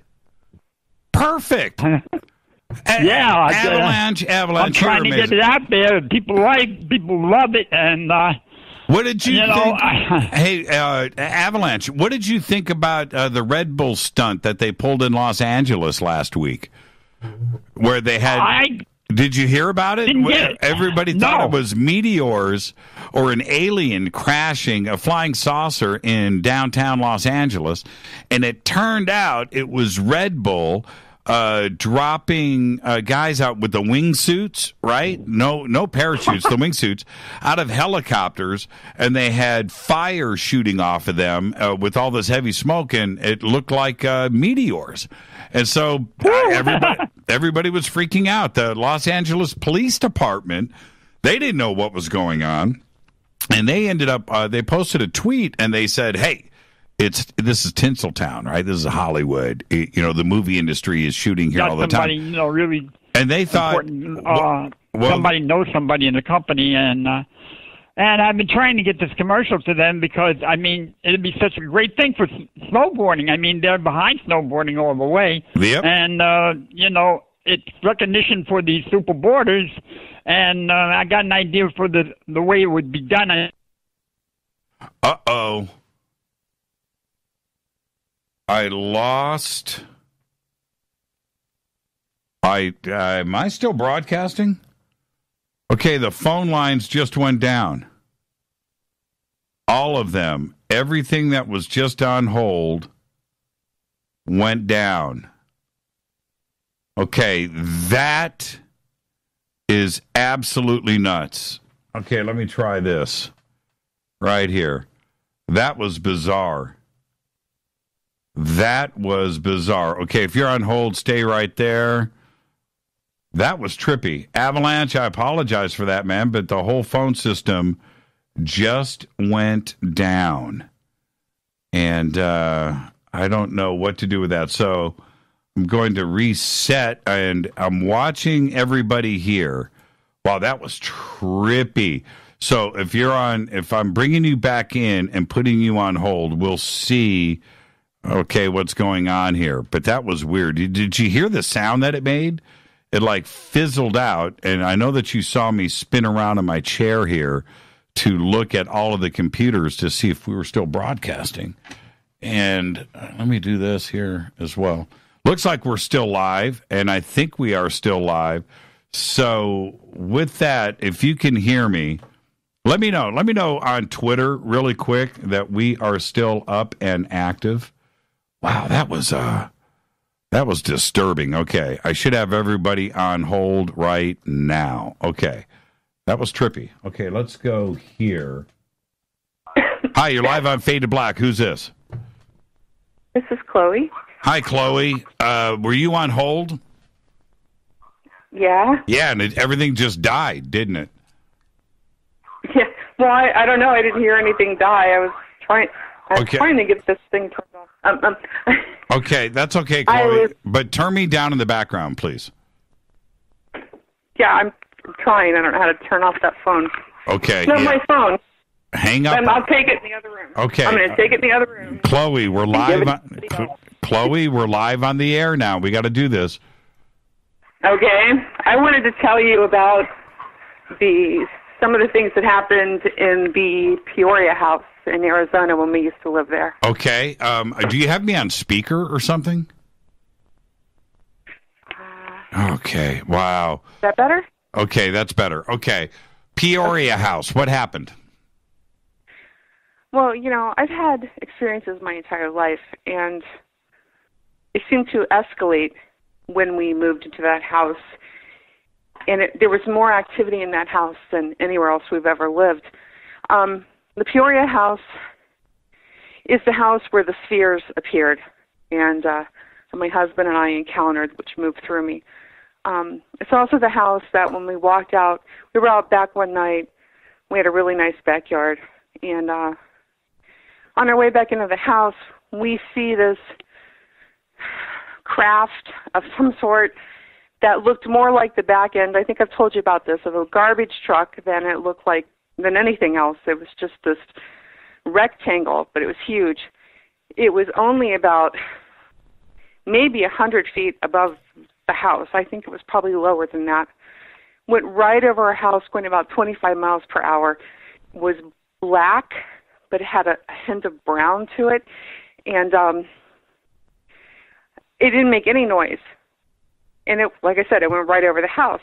And I'm like, I've thought for years, could that have been something of ours? And I'm like, well, that doesn't make any sense, because if we were testing something, why would we take it out in public over a residential area to test it, even if it were at night? So I'm guessing not. But I'm thinking, why was that house so active? And my husband said, well, we were only a couple miles from the Luke Air Force Base. And I'm like, if these beings watch our military, then I guess it would make sense that they would be closer to Air Force bases and such, Army bases, etc. So I attribute it to that. But when we moved into the house, within the first few weeks, we had these owls that would sit up on the power line. I have a picture of the owls. It's not a great picture because it was night.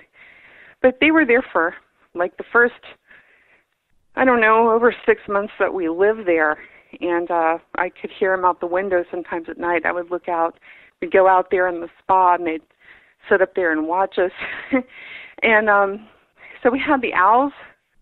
We had the UFO. We had the spheres. We had the shadow people moving through the hallways that me and my two daughters saw, oldest daughter saw. But the guys in the house didn't see them.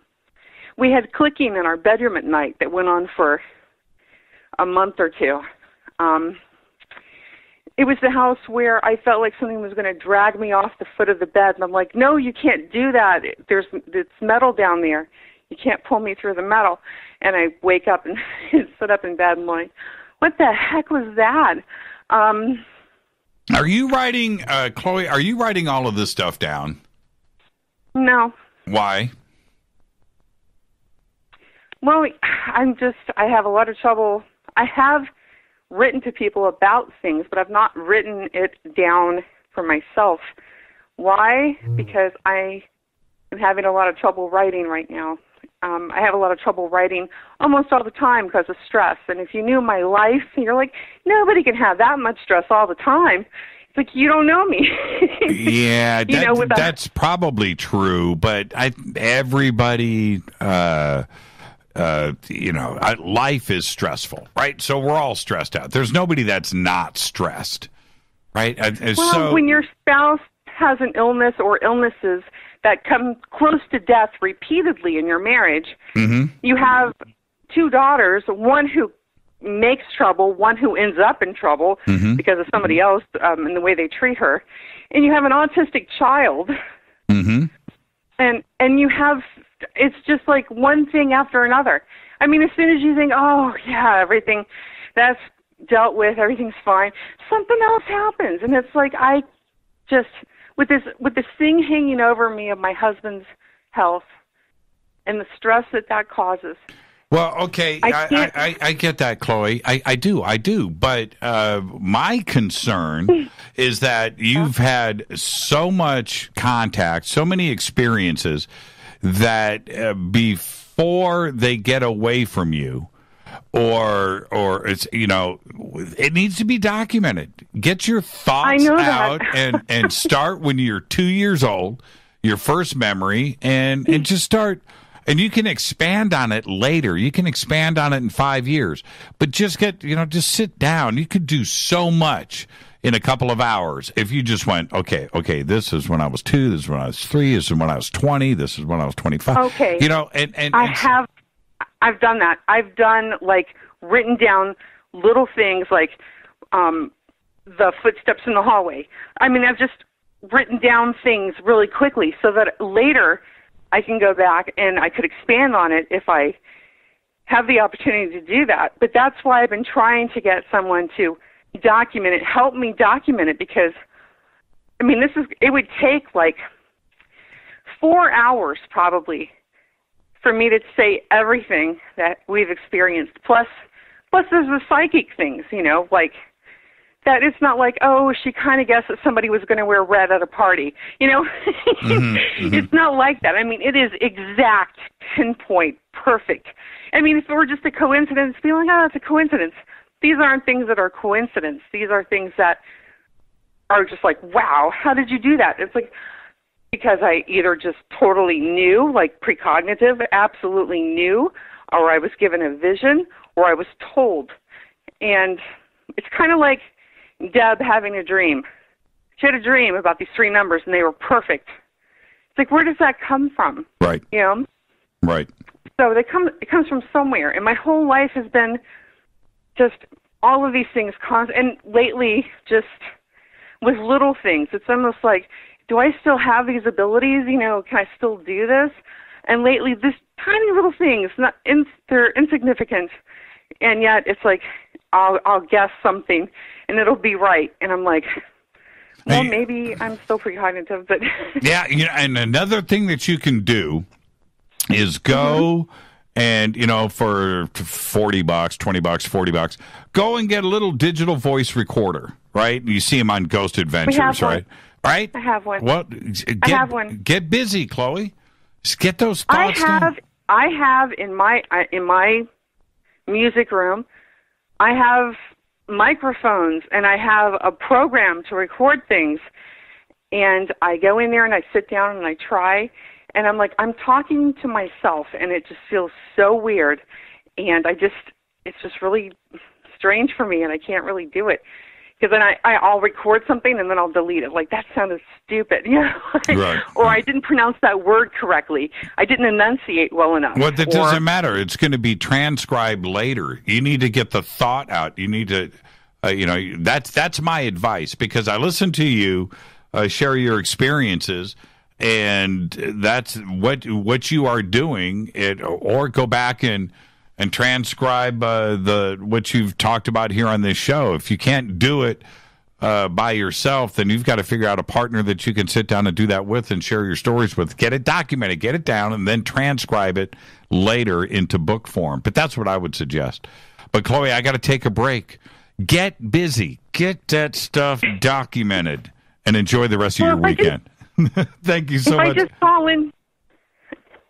What's that? Okay, Chloe. I said if I just call in and talk to you every week, then I'll have it documented. That's it. Hey, that sounds like a plan to me, Chloe. Enjoy the rest of your weekend. You too. Thanks. Thank you, Chloe. Yeah, she's got to get that stuff documented. That's it. There's no more playing around with that. This is Fade to Black. I'm your host, Jimmy Church. Thursday night, Fadernight. Open lines all night long. 747-228-2051. I'll be right back after this short break. Stay with me.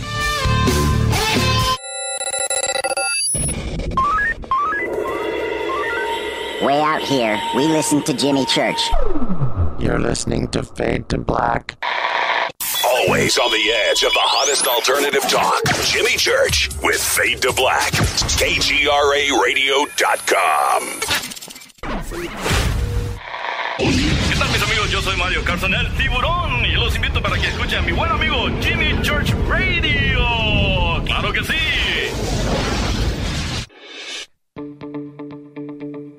Hurricanes, earthquakes, wildfires. This year we've experienced more than our fair share.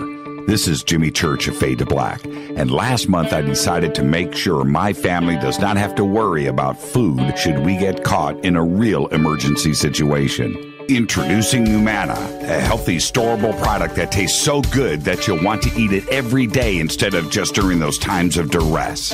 All Numana products have a 25-year shelf life, are MSG and GMO-free, no preservatives, and are made in America.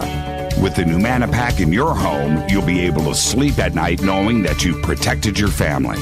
Not only have I tasted and tested, I own it. Now you can too.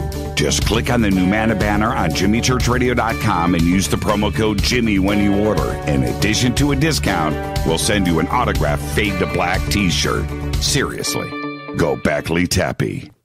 Do you want to be an official Fadernight? Of course you do. This is Jimmy Church of Fade to Black. Just go to our membership section at JimmyChurchRadio.com. Introducing the new Surfer Music app. Listen, Fadernauts, you know I love my music. This is my go-to for all things notes. The Surfer app is a brand new concept in music listening. Surfer is free, providing unlimited access to thousands of live streaming radio stations. Surfer is an exciting, interactive listening experience. Discovery and surprise are built right in. Surfer is your destination to discover and rediscover great live streaming music. It features high-quality audio streams, free access to music from thousands of live streaming radio stations, unlimited listening, unlimited skipping. You get a music visualizer, and you can also select your favorite channels. Get it at the Apple App Store or Google Play. Just search Surfer Music or click on the Surfer banner at JimmyChurchRadio.com. Go Beckley Teppy. So, you love talk radio? Then you'll love TalkStreamLive.com. TalkStream Live is always on, 24/7, with the best streaming talk shows. Find your favorite talkers and discover some new ones. It's free, readily available online or on mobile with any smartphone or tablet. Finding your favorite talk shows all in one place has gotten a whole lot easier. Just go to TalkStreamLive.com. Be sure to download the free apps from Google Play or the iTunes App Store. You listen to us, and we listen to you. And so does the CIA. KGRARadio.com. If you have hard water, the lime scale not only leaves white spots, it clogs pipes and breaks down appliances, costing you hundreds of dollars in energy and wear. Eliminate lime scale and other water issues like brown staining and bad odors with HydroCare water products, available from Wave Home Solutions. Wave's affordable water systems don't use salts or chemicals. You'll love the way your water tastes, smells, and looks. Satisfaction guaranteed. For more information, go to bestwater123.com. That's bestwater123.com. Are you intrigued by Paranormal Talk Radio? You'll love the new Paranormal Radio app from TalkStream Live. You'll find a great selection of talk shows covering UFOs, ghosts, strange phenomena, and much more. Download the Paranormal Radio app now and start listening to the very best in paranormal talk entertainment, including the network you're listening to right now, the Paranormal Radio app, free in Google Play and the iOS App Store. You are listening to Fade to Black with Jimmy Church on the Game Changer Network. Oi, oi, I'm Reese Evans. You're listening to Jimmy Church. This is Revolution. The revolution will not be televised. The revolution is on radio. Ciao.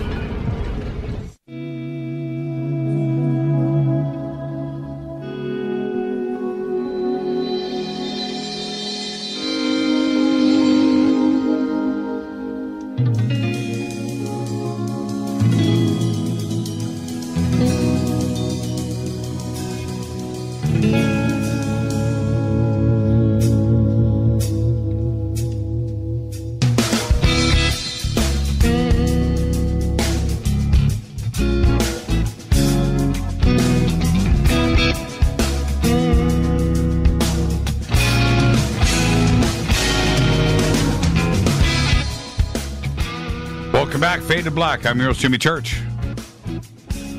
It's Thursday night, Fadernight. Open lines all night long. 747-228-2051. Let's go to the phones. Hi, you're live on Fade to Black. Who's calling? Señor, ¿cómo está? Hey, who's this? Carlos Roman from Long Beach. I just wanted to hear you say Carlos Roman from Long Beach. How are you, Yes. Carlos? What's going on tonight, man? Very good, señor. Very good. Just wanted to say hi. Finished the story from last Thursday. Okay, but you got to get out of the hurricane. You got to get out of the hurricane. I just did. Okay, good. Can you hear me better now? I got you, Carlos. Okay, so let's go. What do you got? Well, let me just finish with the story of this gentleman, the one that I told you was the host of this radio station in Mexico. That's right. Right? That gentleman was my friend. His name was Juan Ramon Sáenz. So you have this that Juan Ramon was all the time getting calls, just like you, right? But like I told you before, this guy was getting more chupacabras and, Llorona, La Bruja, witches, and, all that kind of cool stuff that we may have in Mexico. But yes, a few of those were UFOs and things like that. As I told you, we became very good friends. And I went with him a couple of times to do a few research. In one of those, like I told you, he was coming out of visiting a gentleman that claimed to have a witch leg. Okay, Carlos, yeah. I love you, man, but you got to kill the wind. It's really loud for our audience. I'm trying. Look, let's do this. I know there is people waiting. Okay. I'm gonna call you. Okay, you got to. I can't. Carlos. I will call you back, man. Okay. Man, that is brutal on my ear. If it's like that for me in here, it's got to be really tough for all of you out there. So there you go. Hi, you're live on Fade to Black. Who's calling? This is Susan from Indianapolis. Susan from Indianapolis. Yes, sir. How you doing, Jimmy? Susan from Naptown. Man, I love saying that. When was the last time you ate a steak and shake? That's all I want to know. Just today. Oh, man. Hey, they've got 4 for $4 special. Oh man, you gotta love that. And so you do the $4. You get those shoestring French fries and a chili 3 ways. Well, I didn't get that. I got the double cheeseburger with extra pickles and mayonnaise. Yep. The fries. Yep. And then for my extra side, I got their slaw. Yep. And then they give you a chocolate chip cookie. Man, you can't beat that. What is it? Hour. What is it? I know, right? What is it about those steak and shake fries? I mean, they're just French fries, but they're so good. Oh, they're just amazing. They're the best. They're the best. We finally got Steak and Shake out here in Los Angeles, and I'm here to tell you, it tastes the same. Thank goodness. Well, of course it does. Yeah. All those memories come flooding back. It must be right. You know what? So, I'm able to buy the cans of this Steak and Shake chili. And the bottles of the pepperoncinis, right? The peppers. Oh man, life is good out here in Los Angeles finally, and the shakes and everything else. Okay, Susan, what's on your mind tonight? Well, I wanted to just briefly comment on the Matrix idea, where we're all living in a Matrix. Sure. So if we assume that humans are in a matrix and that we're more like game pieces in a matrix. Sure. Then what entertainment value is having a poverty-stricken, starving child that dies before the age of 5 as your little avatar? Right. Isn't that one of the most puzzling things? And you listen to the show enough, you know that I talk about that a lot. And it's a puzzling thing for me when I have channelers And those that are out there bringing us this information from our ET brothers, and it's all good and it's all positive. But what does that do for the starving kid in India or Rio de Janeiro, or pick some place, or here in the United States? We've got the same situations here. Are they concerned about UFOs and ET brothers giving us information? Are they concerned about living with the Matrix? Are they concerned about a parallel world? Do they give flying goat about the Mandela effect, right? And so what can we do for them? What's the message for them? And if I'm walking through a garbage dump, Susan, and I'm being serious, and I go up to one of those kids, and I've got a bag full of Steak and Shake burgers, right? And I hand those to them, and these are from our ET brothers, and they wanted you. They're going to go, dude, whatever, man, but I will eat them. I will take the food. And so what is it that we can do for them? Of course, there's education and feeding and clothing and healthcare and all of that we should do. There is no excuse on this planet to have somebody go to bed hungry. There's no excuse. None. I read a report last week that was so depressing to me, Susan, that I didn't use it as a Fader fact. Okay? But are you ready for this? Are you listening to what I'm about to say? 50, that's a 5 and a 0, 50% of the world's food every day is thrown away. Yeah. 40% of it is even before it gets to the stores. Now, if we stop and think about that for just one moment, this planet is screwed up. There is no excuse for it. There's none. There isn't. There's just none. There is not an excuse. We've got boats that are floating around.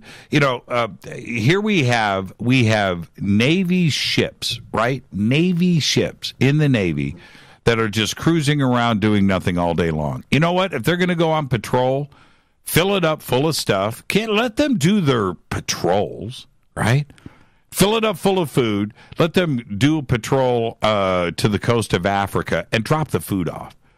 Right? I mean, how simple is that? It just doesn't make any sense to me that this kind of stuff goes on this planet. It's mind blowing. I don't like wasting food. When I see stuff in a restaurant, somebody eats a half a steak, right? And they're going to walk out of a restaurant with, a salad and a half a steak sitting on the table.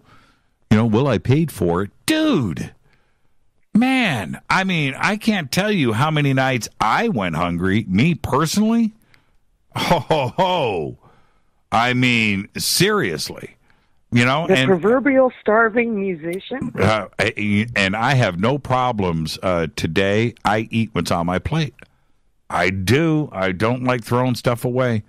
I don't. And Rita will tell you, it's there's nothing like leftovers at our house. That's it. Let's go out to dinner. There's something in that refrigerator we can eat. And it's really, really, really, really true. I mean, it's got to be really bad in my refrigerator if it doesn't get reheated. It's got to have stuff growing on it. But that's the truth.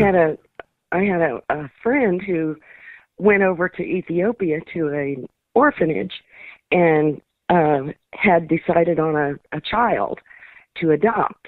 And he was severely undersized and malnourished, all of them were, and learning disabilities, some problems due to malnutrition.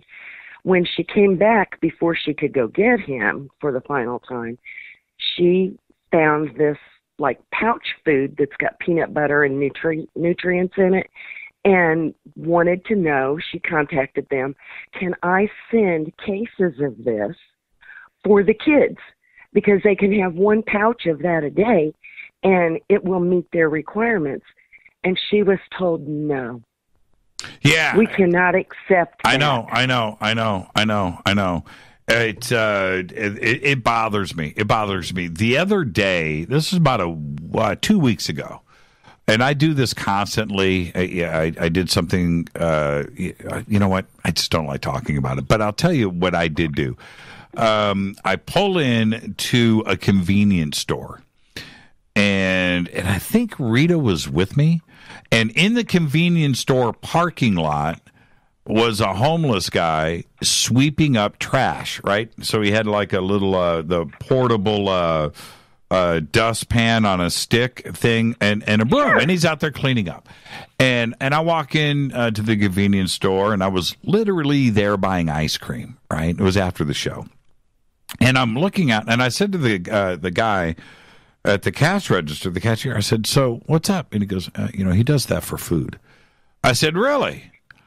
All right, hold on. I said, is he cool? Yeah, he's and I went out, and this guy was probably 40, not very old, not young. He was about 40. And I went up to him, and I said, hey, man, put the broom down. He said, what's up? I said, come here. Are you hungry? Let's go inside. He goes, yeah. And I said, okay. And I went in, and I got tears welling up, and I literally said to the guy, I said, just go, whatever you want. And I told the cashier, I will pay for whatever he gets right now. Dude got 2 hot dogs. I'm not making this up. He got 2 hot dogs. He got 2 bags of potato chips and 2 bottles of water, like 1 liter bottles of water, that size, and put them on the countertop. And I said, that's it. I'm telling you, man, it's go time. And he goes, no, man, this is cool. And I paid for it, and he went and loaded up chili, cheese, and did all the stuff on his hot dog. Right. And walked out. I finished my shop. He went out and stood in front of the store in the cold, in the rain, and ate. And I was just like, man, how did we get here? And I know it's me doing my little thing, but I just, but how do we get to this point in this country? I don't know. I just spent a lot of time in downtown Los Angeles last weekend with Hypocrisy and Inquire Within, and looking at the homeless down there and what's going on in downtown Los Angeles. And then you go 2 blocks away or a block away, 2 blocks away from Skid Row, and it's unrecognizable. Because it's so affluent, and there's all these people walking around and eating at restaurants on the top of these buildings, and that you can just look down and see what's going on. There's no excuse for that. There's no excuse. There's nothing more heartbreaking than going down to downtown Los Angeles on Christmas Day, and go down there and see how people are living. Meanwhile, you've got presents under the Christmas tree. It's just, It doesn't feel right to me. Well, Susan, enjoy the rest of your night. And Thank you. You too, Jimmy. I miss Naptown. I miss Naptown so much. So I'm going to get out there, okay? And when I get out there, let us know, and we will all meet for coffee. Let's get all the Fadernauts together. Thank you so much. Right. Thank you. Good night. Thank you, Susan. I miss Indianapolis. There are things about Indianapolis for me that will just never go away. I mean, and it's really, really the truth. It was a great experience growing up there. Coming back, that was the thing. Coming out to L.A. From Indianapolis was a pretty big shock. And I still miss it. I miss it every single day, Indianapolis. All right, let's go back to the phones. Hi, you're live on Fade to Black. Who's calling? Hey, it's Samuel Bowles from Northern California. Hi, Samuel. How are you, man? I'm doing okay. I really liked hearing you talk about the homeless and your perspective on that. That is awesome. That is so awesome. It's really the truth. It's I don't know what the numbers are in this country, but it's the homeless situation. One thing, Samuel, and I know that you called in, and I'll get to your question here in a second. But it was about 5 years ago, and I was listening to this channeler. And I was listening to her for about a week, and I went through her little program, and and listening to, and it was pretty fascinating, the Palladians this, and, Zeta Reticuli, and the message is this, and next, we'll talk about this in the next session, and it was, okay, all right. But as I got through that, and I was thinking, it was weird. I got this block in my mind where I couldn't listen to her anymore.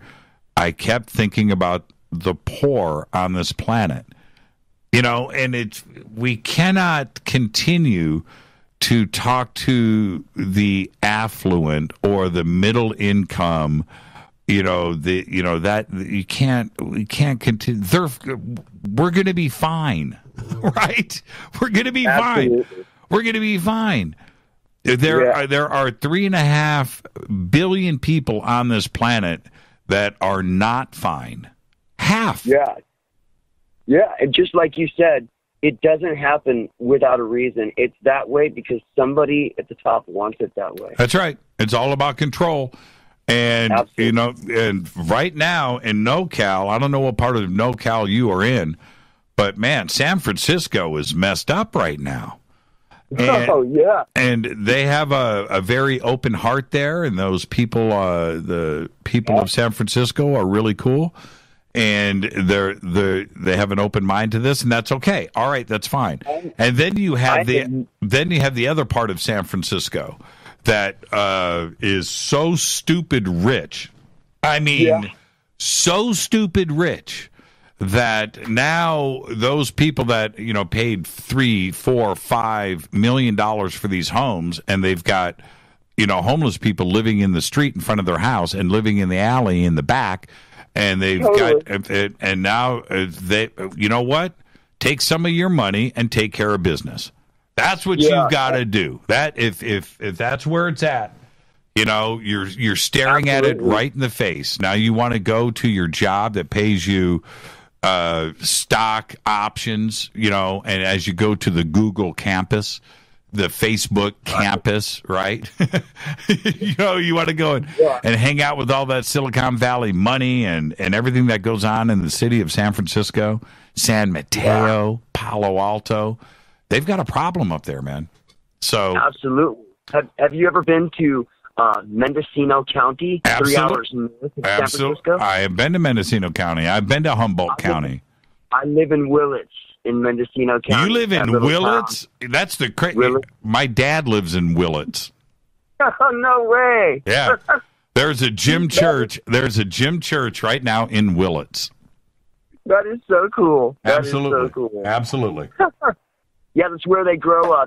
They grow all the marijuana. The whole place revolves around marijuana. That's why my dad lives there, man. And he's like 85, and so there you go. I've spoken way too much here, but I'm sure he doesn't care. He's a musician. But yeah, he lives in Willits. Have you seen the UFO, the movie about aliens in Willits? I have. Yeah. That is crazy. And the thing is about that, now, I'm not going to talk specifically about the drugs and the drug use and everything. It's a pretty, but you can tell. And Samuel, that I just brought this up. I know exactly what I'm talking about. So let's not play. And I'm 55 years old, but I have my feet on the ground. The guy that wrote that movie, right? To have the references to Willits and the lifestyle there, wink, wink, that he lived it. There's a part that it was almost uncomfortable to watch, man. But that is crazy, man. That alien invasion in Willits was, and how they communicated. Okay, so anyway, Samuel. So two things. I would love to tell you about a paranormal experience that I had one night here in Willits. Okay. During a lightning storm. Right. What happened?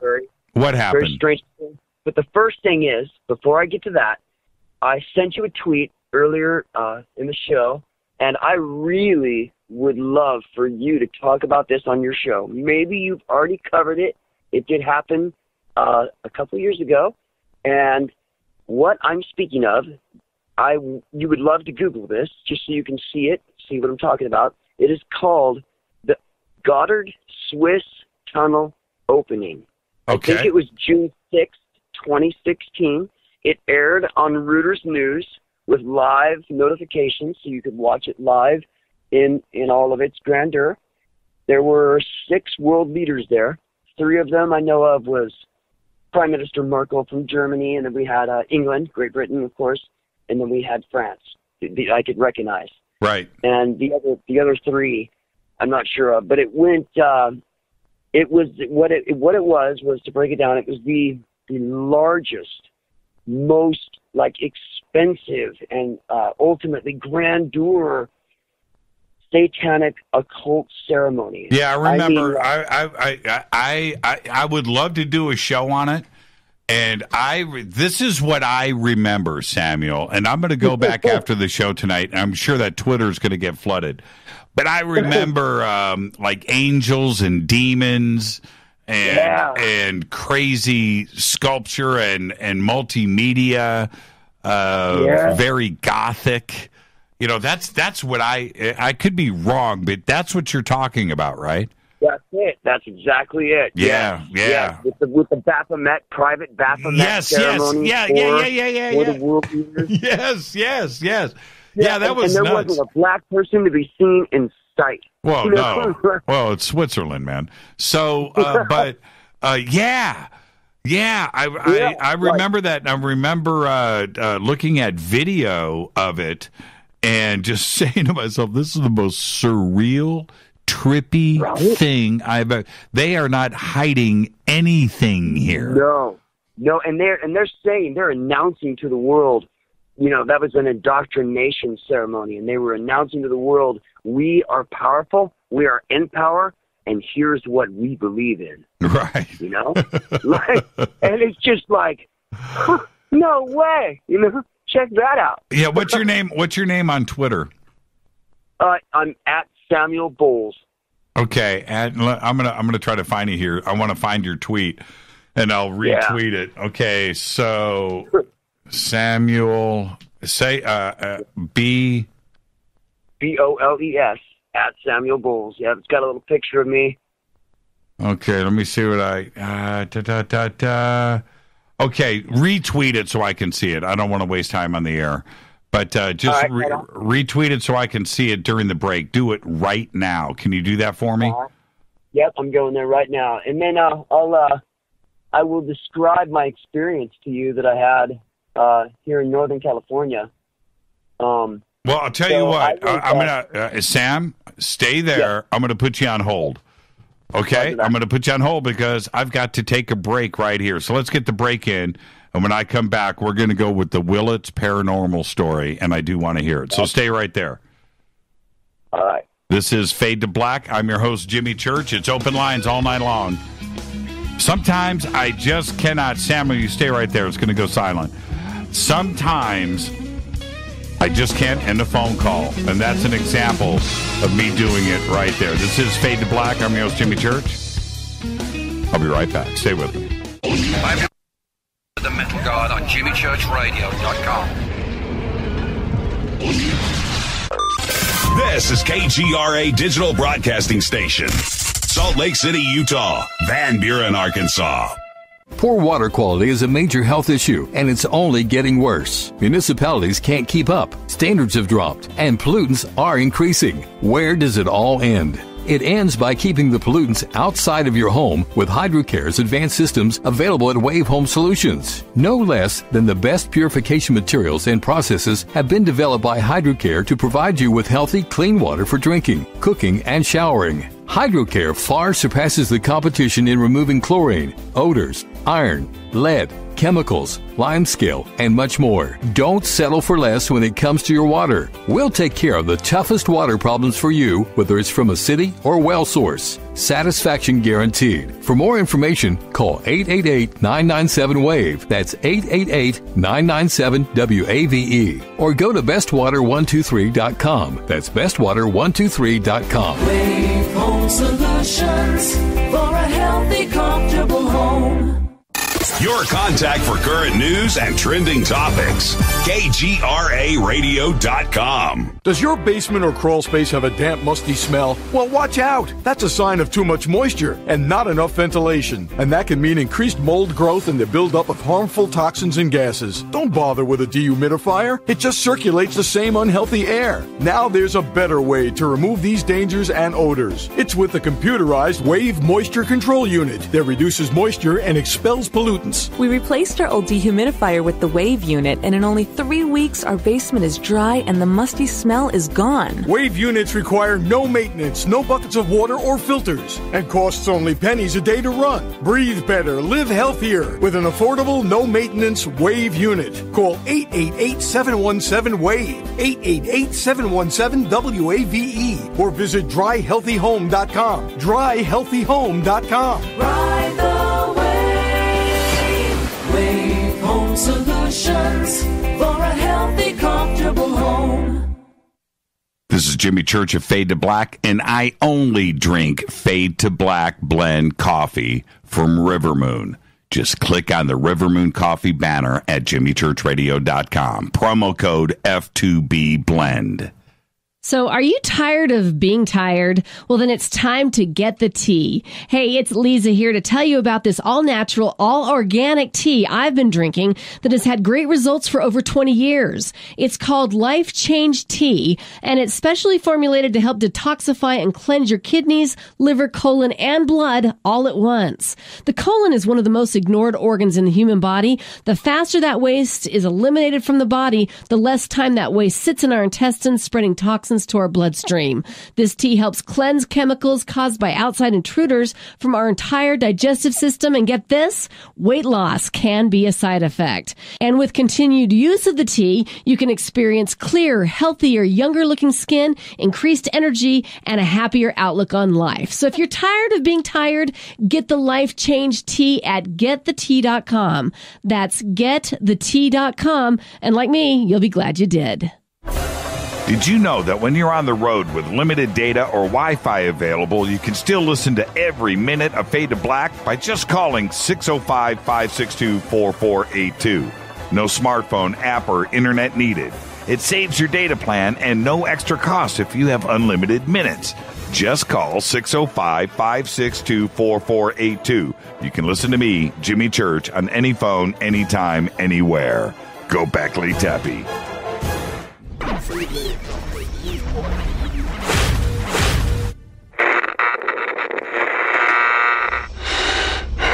You want to know a secret? I love ponies. I really love ponies. I'm serious. I couldn't stay sane without ponies to brush. Why Fade to Black? Because you never got that pony, damn it. This is Fade to Black with Jimmy Church on the Game Changer Radio Network and KGRA, the Global Radio Alliance.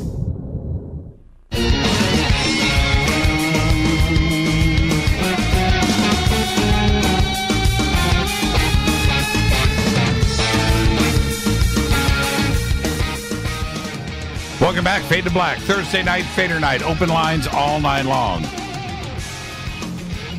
The call-in number is 747-228-2051. And let me get that going. Wow. I just had like a weird bug just fly. Where did that come from? Just out of nowhere. 747-228-2051. And I've got Samuel on the line. Samuel, you still there? Absolutely. Live from Willits. Live from Willits. How many RVs? Are there more homes or RVs in Willits? Tell me the truth. You know, there's a lot of RVs, not as many as you expect. There's actually more houses, and what there is more like improvised shanties that are just all up in the middle of the hills, out in the middle of nowhere. It's crazy, man. I know. It's a lifestyle, man. Willits is a lifestyle. It really is. It really is. And like one person, like, you know, you'll see him, you know, with trash bags carrying their things, you know, and then 3 months later, you'll see them and they're driving a brand new car, you know? And I know. It's a lifestyle, man. Willits is a trippy place. Somebody needs to do a documentary on Willits.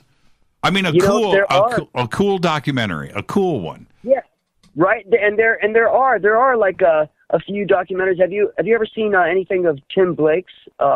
He does the Mendocino medical marijuana cultivation. Like, well, there's that part of it, and I've seen a couple. I have.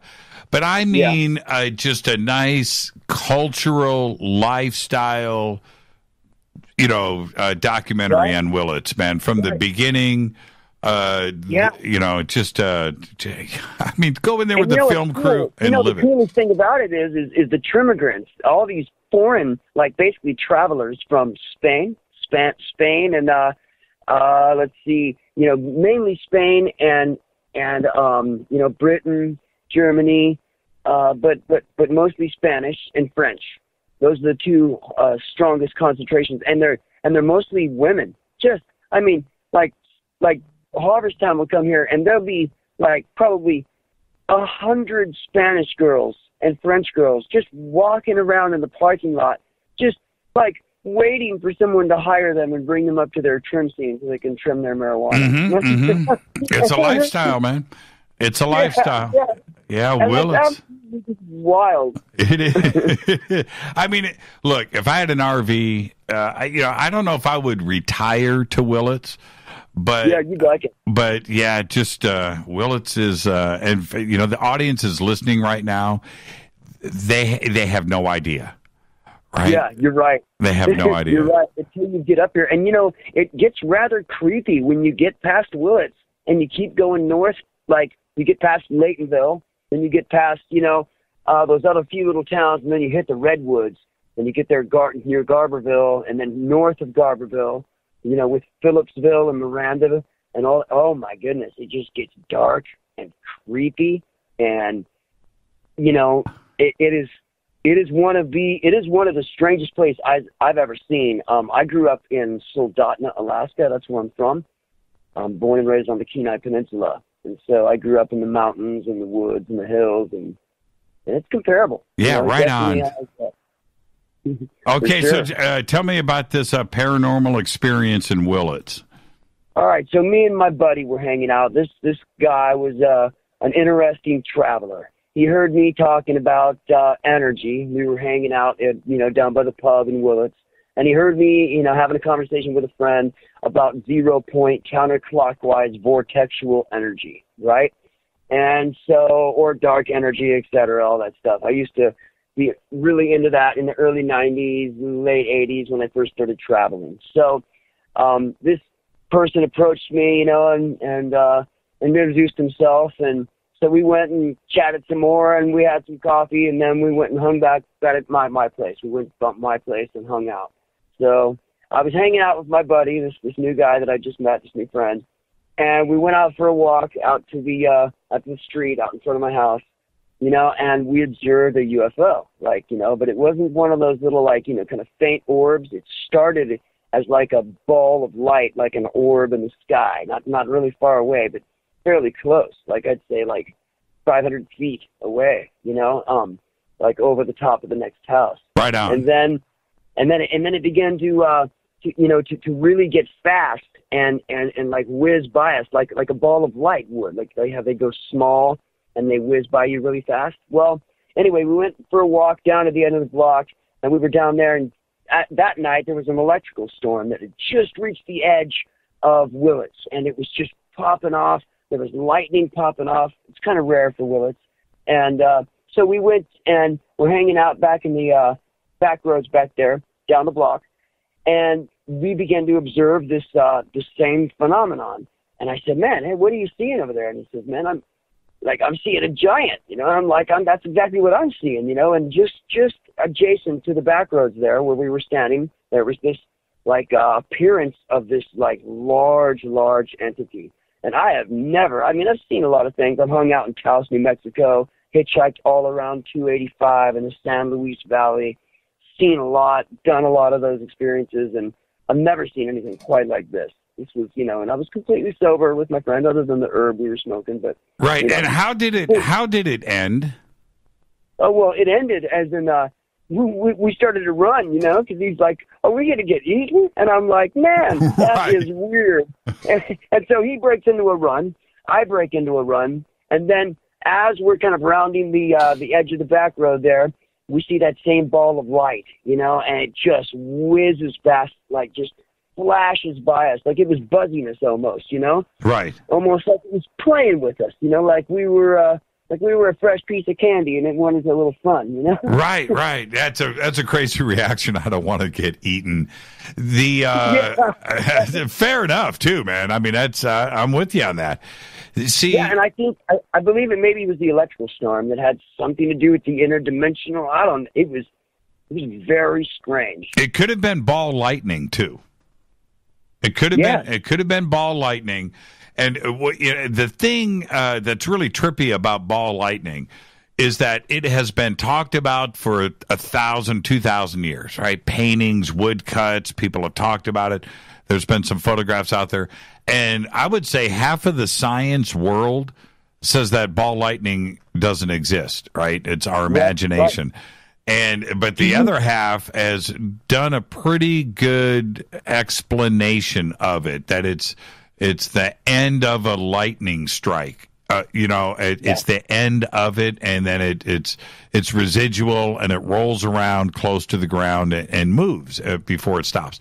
Well, right. One of the best places to see a UFO ever, I just want to throw this out to your audience, is Taos, New Mexico. Oh, absolutely, 100%. That's one of the craziest places in the country. Outside of Taos, there's a mesa called Two Peaks and Three Peaks. Very spiritual. Two communities off grid, completely just like out in the middle of nowhere, right there on the Rio Grande. Right there at the whole gorge area. Sure. It's I don't know, but that's really cool. If anyone wants to see a UFO or have a paranormal experience, they can definitely go out there. They can stay in one of the Earth ships along the Rio Grande. Yeah, we've done a few shows with guests from Taos, New Mexico. I even did on my TV show, The Unexplained. We did a segment on Taos. And on the Taos hum. There's a hum that goes on there in town. Well, Samuel, thank you for that, man. And if you bump into my dad, tell him I said yo. Yeah, that'll be so crazy. I sure will. I'll talk to you, man. Behave. All right. Thank you so much. You're welcome. Bye-bye. Bye. The movie that I was talking about is called Welcome to Willits, and I just put it up there in Twitter. It's called Welcome to Willits, and it's definitely well worth a watch. It's a pretty trippy film, and about E.T. and weed. It's really, really cool. So, yeah, Welcome to Willits. Let's go back to the phones. Carlos, you there? Yes, señor. ¿Cómo está? Okay, let's try to make this happen again, my man. Yes, I apologize. I remember last time when I called you, I was on hold for a long time, and I thought, perfect, I'm going to be on hold, and I'm going to make it home. And I didn't, man. I was still at the beach, so I'm so sorry for the noise. That's okay. Take me off a speaker. Oh, yeah. Sorry. I will have you in my Bluetooth. Okay. All right. So, okay. Hello? Yeah. Okay. So we've got your radio buddy, and yeah. So that's where we left off. Yes. This one gets good. I have this wonderful opportunity to always meet very cool people, like in this case, you get a lot of calls about all these interesting topics. And so this here. And retaking the story, I went with him in a couple of occasions just because I was nosy, and sometimes because he was too scared to do some things because it really sounded ugly. So in that occasion, I wanted to participate because he got so many calls from the same location, some little town in Puebla, I think, and where everybody claimed there was this gentleman that claimed to have fought a witch and cut his leg, and he had it. These witch, these guys say that look like, like the ones that you see on the tails, like green and big nose and ugly. That's what Juan Ramon told me. Juan Ramon came out, the gentleman didn't let me see this thing because I was still in uniform, and they had it in a special, like a sacred thing with candles and stuff like that. Right. So he came out, and he was very scared. He was pale. He told me, dude, that thing moves. I mean, it looks like a rooster, like a one of those 3 or 4 finger, like an ostrich. Okay. Okay. So he said it was moving and it was crazy. So things like that was something that we had, like, I used to love to hear his stories. I used to sometimes finish my work. I was already working part-time because I was done with my service. I was just finishing whatever I had to pay for my scholarship, and then I was sent to New York. But for the time being, like I told you, I participated in what was the transition of the power between the previous party, the one that was on the government in Mexico for 70 years, which I can tell you was what you guys can call here the deep state, and the new party that was Vicente, the alliance guy, the one that wanted to clean up the mess, right? Mm-hmm.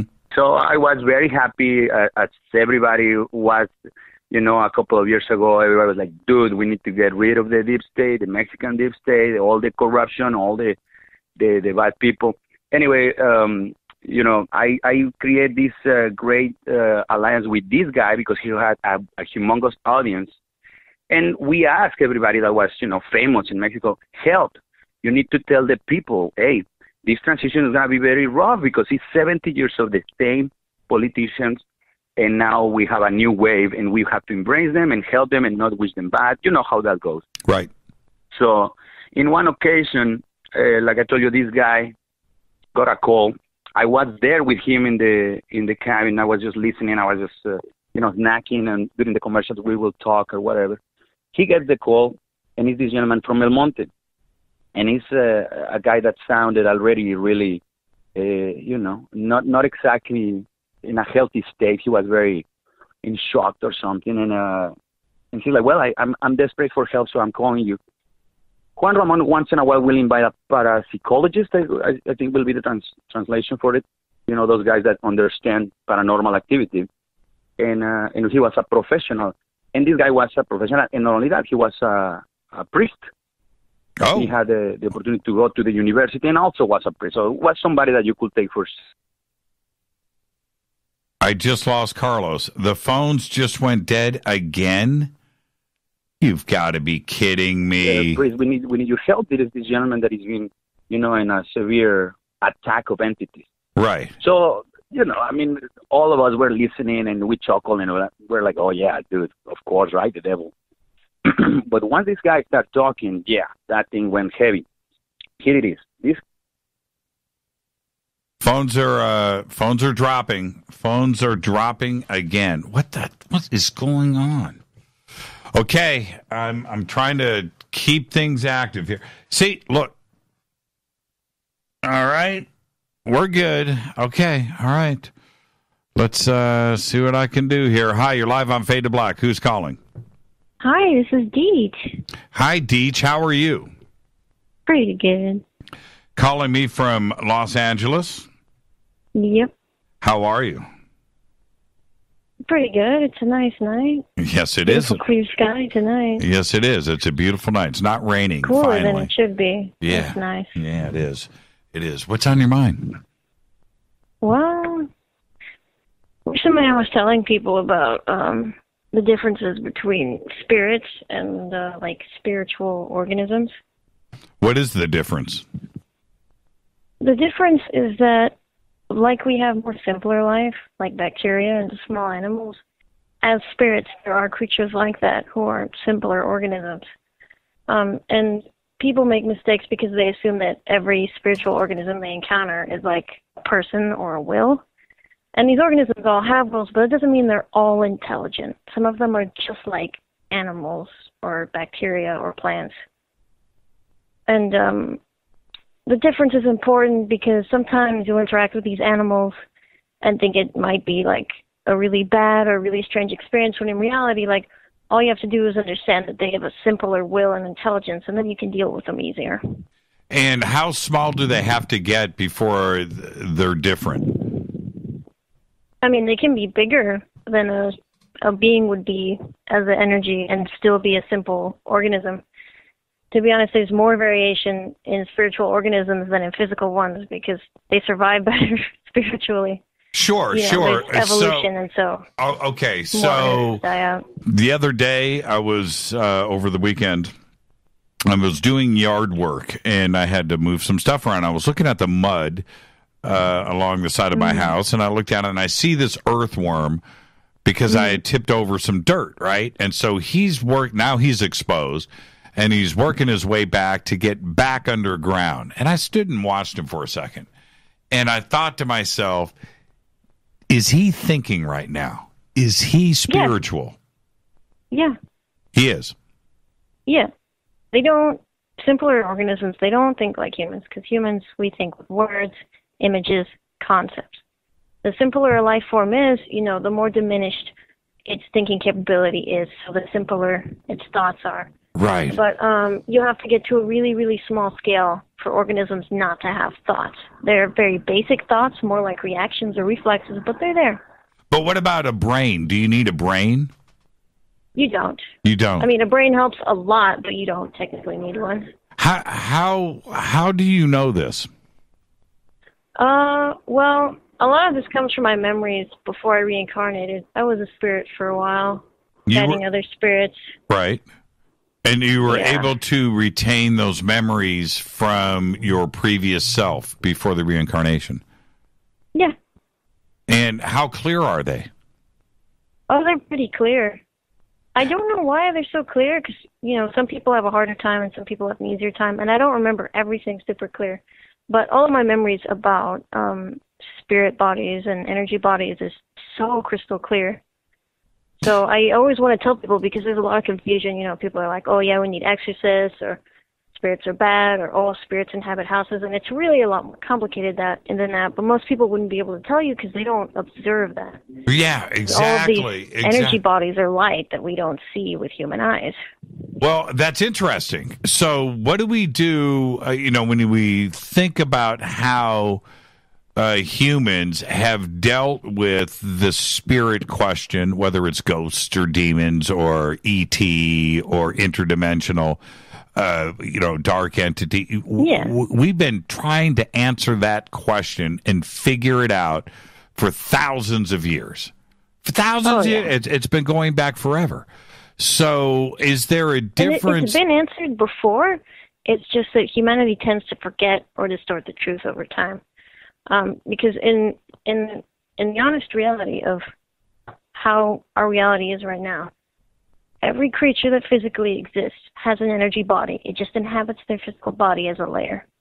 And when you encounter spiritual entities, you can tell if they have a physical body or not somewhere by how dense their energy is. Because beings that have a physical body will always have a denser spirit body. How can you, I know that you can, but how can I see the density? Well, you could do it by touching them. I mean, there's a slight difference, but another way you could tell is that since these bodies are made of light, if you can see that they glow, you will always see bodies that have a physical body connected to them glow brighter. Right. That's why negative spirits always look so dark. It's because they don't have a body. Well, okay. And see, this is where I'm understanding what you're saying, and you know why I have dogs. I have dogs, right?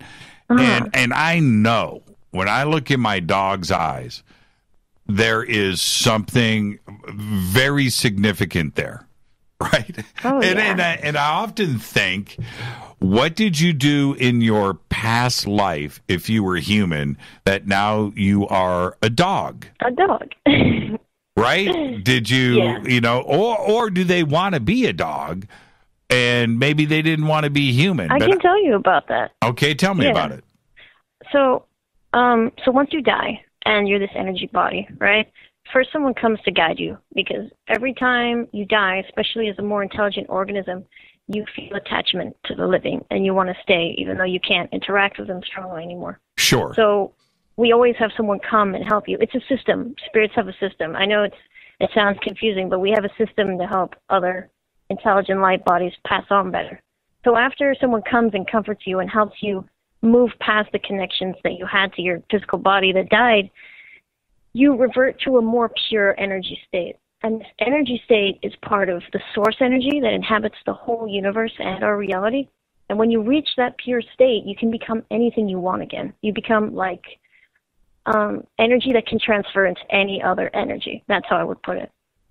So when you reach that point, you can traverse the universe or wherever you are or wherever you want to be and look for any place where you want to transfer to next. So you could transfer into the seed of a tree, you could transfer into a dog, you could transfer into an alien, you could transfer into another spiritual life form, but that would be more of a metamorphosis. But you do choose. The thing that most people don't understand is that when you become this, perfect transferable energy, you see the future very clearly. That's why sometimes people say you chose this life and you chose these things. Mm-hmm. It's because when you see what you will reincarnate as, you see what your life will look like, or at least its most likely possibilities. So you understand that. I do. And so I could almost appreciate, well, it depends on where I'm living, but I could appreciate the life of being a dolphin or a dog or a horse. Oh, yeah. As long as I'm cared for, right? I don't want to be. I would, just like being a homeless, or in a bad situation, as a human, that you have that opportunity too. Right now, you're calling me on a cell phone from Los Angeles, right? Yeah. Okay. Yeah. So you have the privilege and the luck of this ability that you have right now, right? And so if I, as opposed to being born somewhere else and in another situation as a human, it would be the same thing as a dog. I would hate to be a dog roaming the streets in Cape Town, South Africa. That would be kind of pretty dangerous. Yeah, that would kind of bum me out. Or Tijuana. But spirits have different reasons for reincarnating as different creatures. Sure. A lot of humans regret when they reincarnate as humans because they're like, this fucking sucks. Whoa. Sorry. Beep. Well, yeah, I know. sorry. I know. But I know. We do learn important lessons from every life we live. And when we revert back to that energy that transfers anywhere, we accumulate all these lessons and reach a new understanding. Every reincarnation, a person has evolves their soul in a very profound way. Well, Deech, I want you to write Rita and do that for me. And right? and it's called email. There's this new thing. Yeah, it's going to be big one day. But I want to get you back on the show certainly next Thursday. But I want to continue this conversation, and it's fascinating to me. Will you do me that favor? I'll look into it. Hopefully, yes. Okay, Deech. Enjoy the rest of your night, will you? Yeah. Have a nice night. Yeah, thank you so much. I got to take a commercial break right now, Deech, and that's why. And we're going to head towards the end of the show. But I want you to do that so I can get you back on, okay? Okay. Thank you so much, Deech. Fascinating. Absolutely. Have a nice night. Yeah, you too. Fascinating conversation. That's coming from intelligence right there, and I really dig that. So, Deech, reach out to Rita, and let's get your information. I want you back on the show.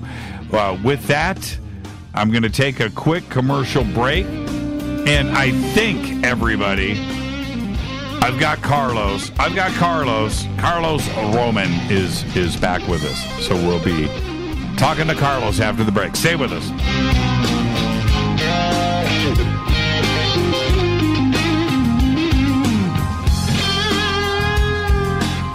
Hey, what up, y'all? Sugar Vivica Fox here, and you are listening to my boy, Jimmy Church, on JimmyChurchRadio.com. Despite popular opinion, reading a book will not make you smarter. But listening to Jimmy Church will. Hurricanes, earthquakes, wildfires. This year we've experienced more than our fair share. This is Jimmy Church of Fade to Black, and last month I decided to make sure my family does not have to worry about food should we get caught in a real emergency situation.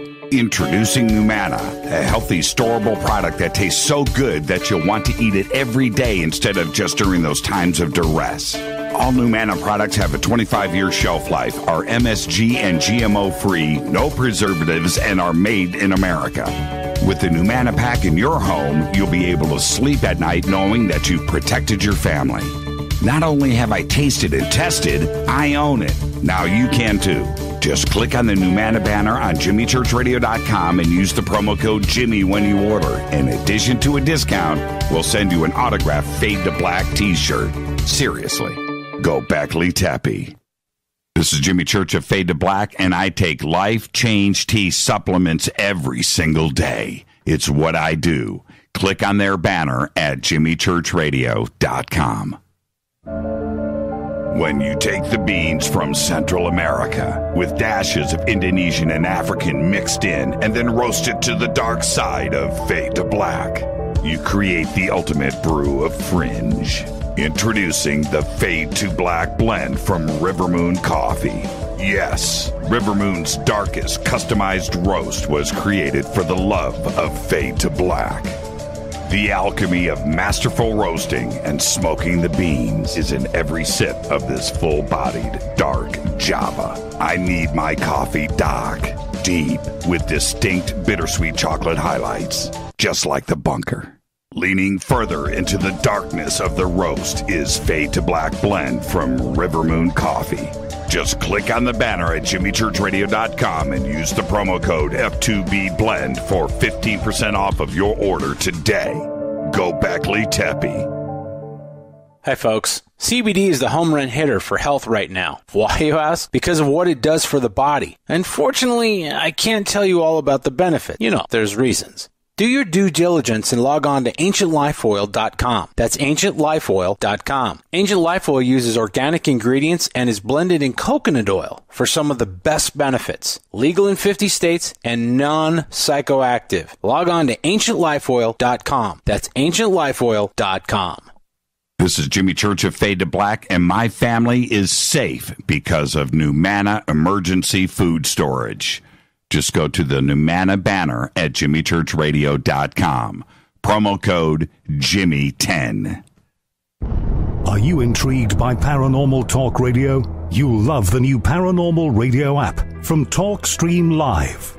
You'll find a great selection of talk shows covering UFOs, ghosts, strange phenomena, and much more. Download the Paranormal Radio app now and start listening to the very best in paranormal talk entertainment, including the network you're listening to right now, the Paranormal Radio app, free in Google Play and the iOS App Store. Erica, Brittany, Gabby, and you're listening to JimmyChurchRadio.com. It's not a lifestyle we chose. We were born this way. KGRARadio.com.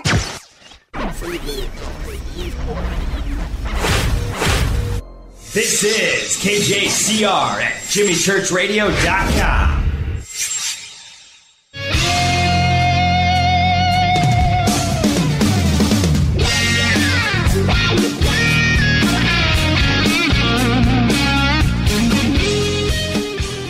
Welcome back, Fade to Black. I'm your host, Jimmy Church. Thursday night, Fadernight. Open lines all night long.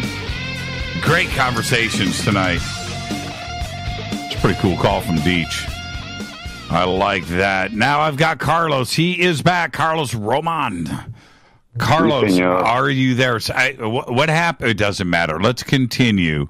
So now we've got a priest, right? Yeah, we've got the radio station. That really... Yeah. Okay. So what happened? Well, here you go. So in this moment that the phone call arrives, this guy sounded already very alterated, like crying and saying, "I need desperate help, and I know maybe you or somebody in your audience can help me." And he explained what I told you last time. He was deeply poor.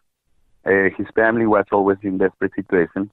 But they went from being a very stable financial family to super poor. So they couldn't cope with that very well. you know. And, you know, a ton of people can't relate to that. I mean, if you put all your life, well, you don't suffer. But if you used to be rich, and then all of a sudden you have to, you know, go on a different level, yes, maybe you feel that huge difference terribly, right? That was the case of this guy. So he went the easy path. He tried to find ways to make contact with the devil and all those things that, you know, in Mexico we have so many stories and tales that he did as much as he could for 5 years, he claimed. Nothing happened. But later on, he had the opportunity to get access to certain books that he actually had to learn other languages to read.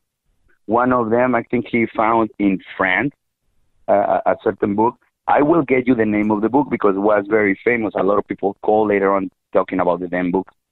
So he mentioned the book, and he mentioned certain rituals that he found in the book, some of them in Latin. And he didn't, but he didn't for like 2 years, trying to get in the zone of it, because you need to be really in certain level and a mental level for it. You know, like you just can't put your, you know, thing in the floor and then all of a sudden something appears. No, you really need to be in that deep state of, like you want to do something good, and we all get in deep meditation, and we all, you know, try to heal you or try to heal David or whatever good advice we can send is cool.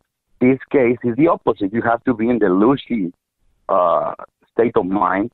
So this guy was still too good for his own situation, right? You couldn't reach it. But then, here you go, and guess what? I got you the name of the fucking demon. I'm sorry. The demon guy that appears to this guy, I got you the name. The name of this guy was a black gentleman with very black eyes, nothing white. All of it was black. And his name was Lucifugio Rofocale, right? This guy introduced himself as Lucifugio Rofocale. Wow. I tell you, because I don't really fucking know much about this guy, but I know some people maybe in the other can help us investigate something. So this guy introduced himself and told him, look, it's not like I'm a demon, but you just open something and I have to be here to understand what the hell you want. Just tell me so we can just move on. And he told him, well, I thought I was going to meet the devil, you know, I was going to meet Satan and ask him what I need. And this is like, well, look, it's not like that, and it's not like you can meet Satan. No.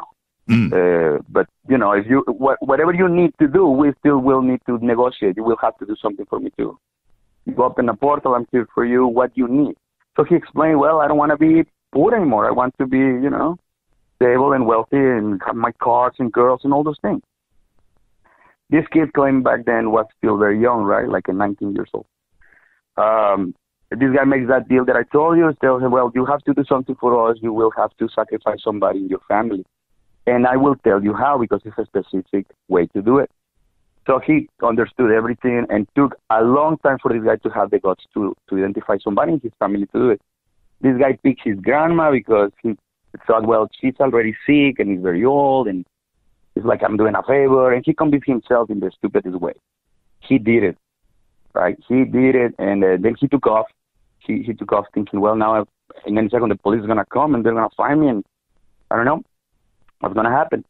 This guy got a call from his mom, said, like, hey, you know what, your grandma passed away, come home, because the priest is going to be here soon, etc., etc.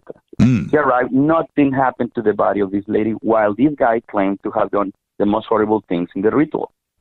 I'm not going to tell you that I know, because he never wanted to explain. He said it's so awful that I don't even want to think or repeat it.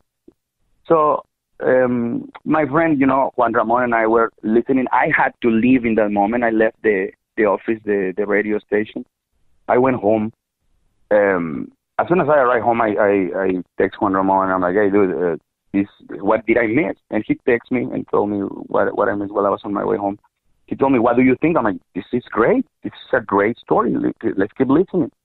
This guy, and then in that moment, Juan Ramon already called the priest, and the priest was on the line with the three of them, right? They were in a three-way call. I was listening at home. And then all of a sudden, this guy gets very, very alterated. His voice changed, and he started talking in languages, in how you guys say it, in tongues. You guys start talking in tongues, you know, like the light language that some people can channel. He started talking like that, really weird, like, you know, haching, very weird. So, and he, during the speech, he apologized. He said, I'm so sorry, I need to say this because this entity is attacking me right now. So Juan Ramon asked, well, what entity? What is going on? So he's like, give me 1 second. I need to light a candle so this entity can calm down. Because it's always here, has been always here. Since this happened and they appeared to help me, has always been behind me, always. So, dude, I text Juan Ramon immediately. I'm like, dude, this is going crazy. I'm really, impacted about this guy. It sounds so terrible. In that moment, the priest says, like, look, open your Bible and look for this thing. And this guy is like, that page is permanently open in my house.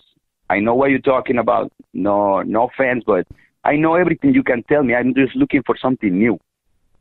It's like I already did this, I already did that ritual, and they're still here. I just want to get rid of them. So Juan Ramon asked him, well, how did this start? He's like, well, I did a ritual.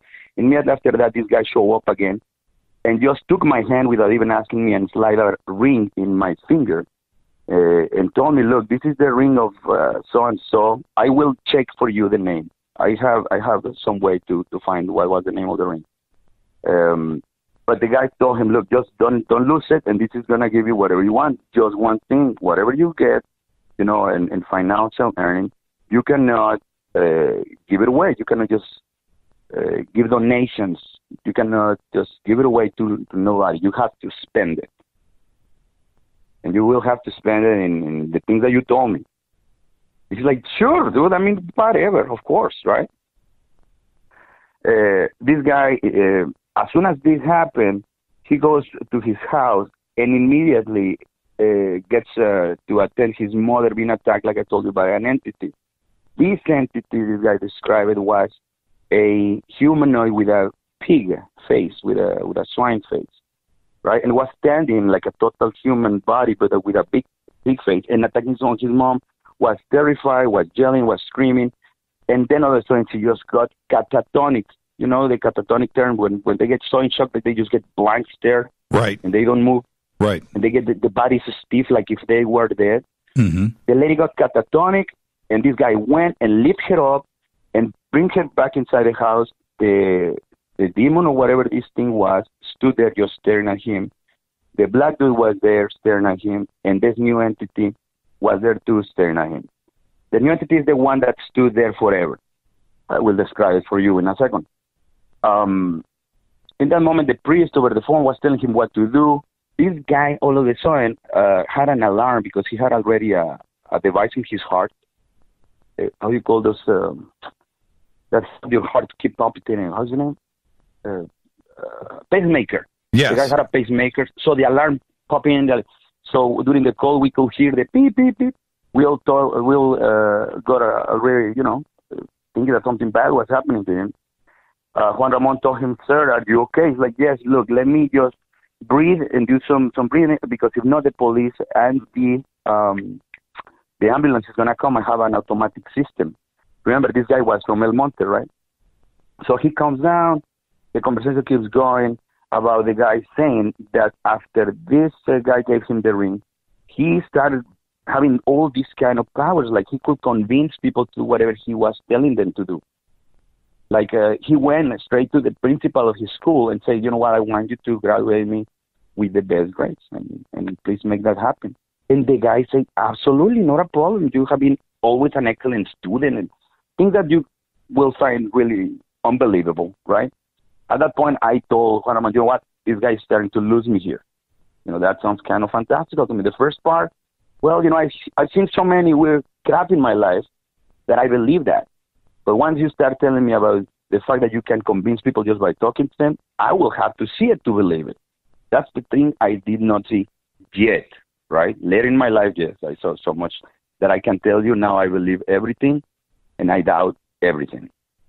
So this guy claims that since then, this lady, it's a lady, floating always behind him, no legs, has a tunic, a white tunic, is very pale, super black hair, but has a huge fucking tongue, long tongue, hanging, longer tongue.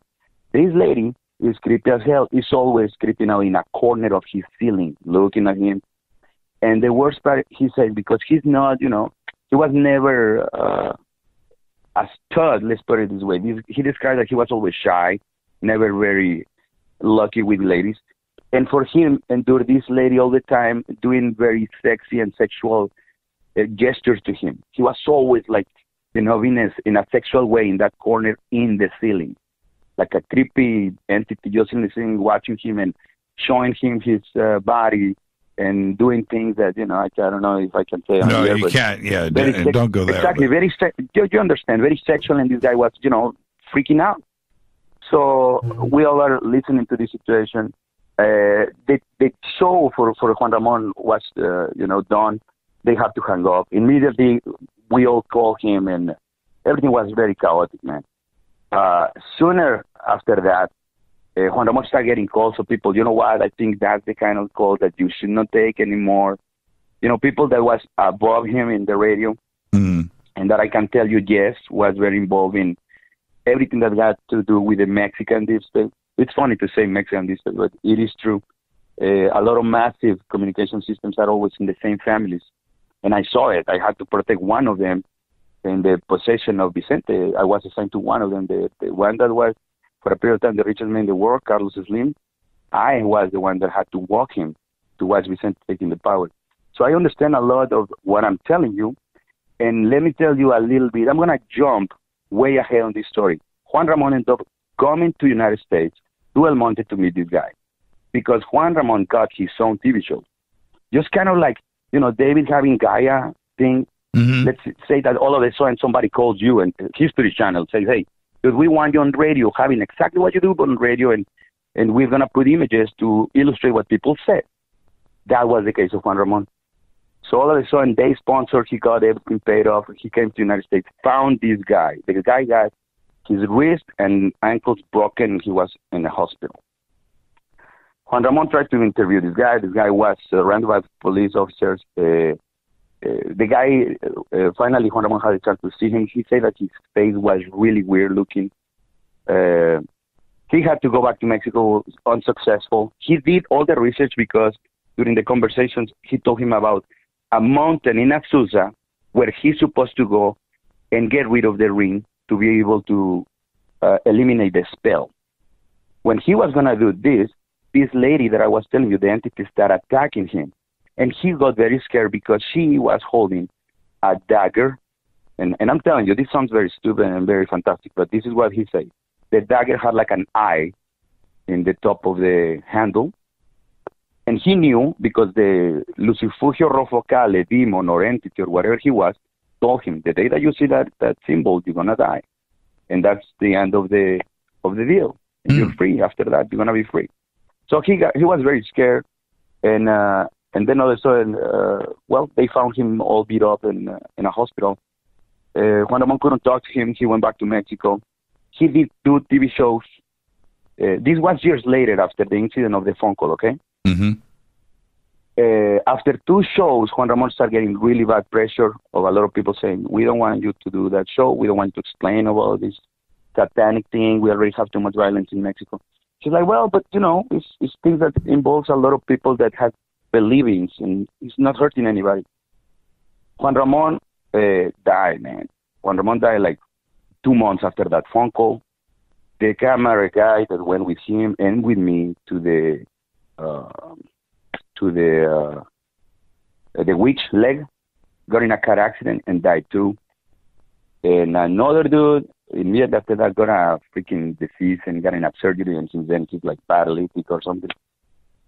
I'm telling you, things are not in Mexico, man. So, my friend, don't accept. If you have an invitation to do TV, don't do it.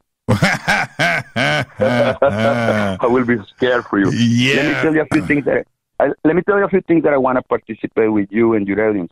During my time in the military, this is something that a lot of people may get mad at me about, okay?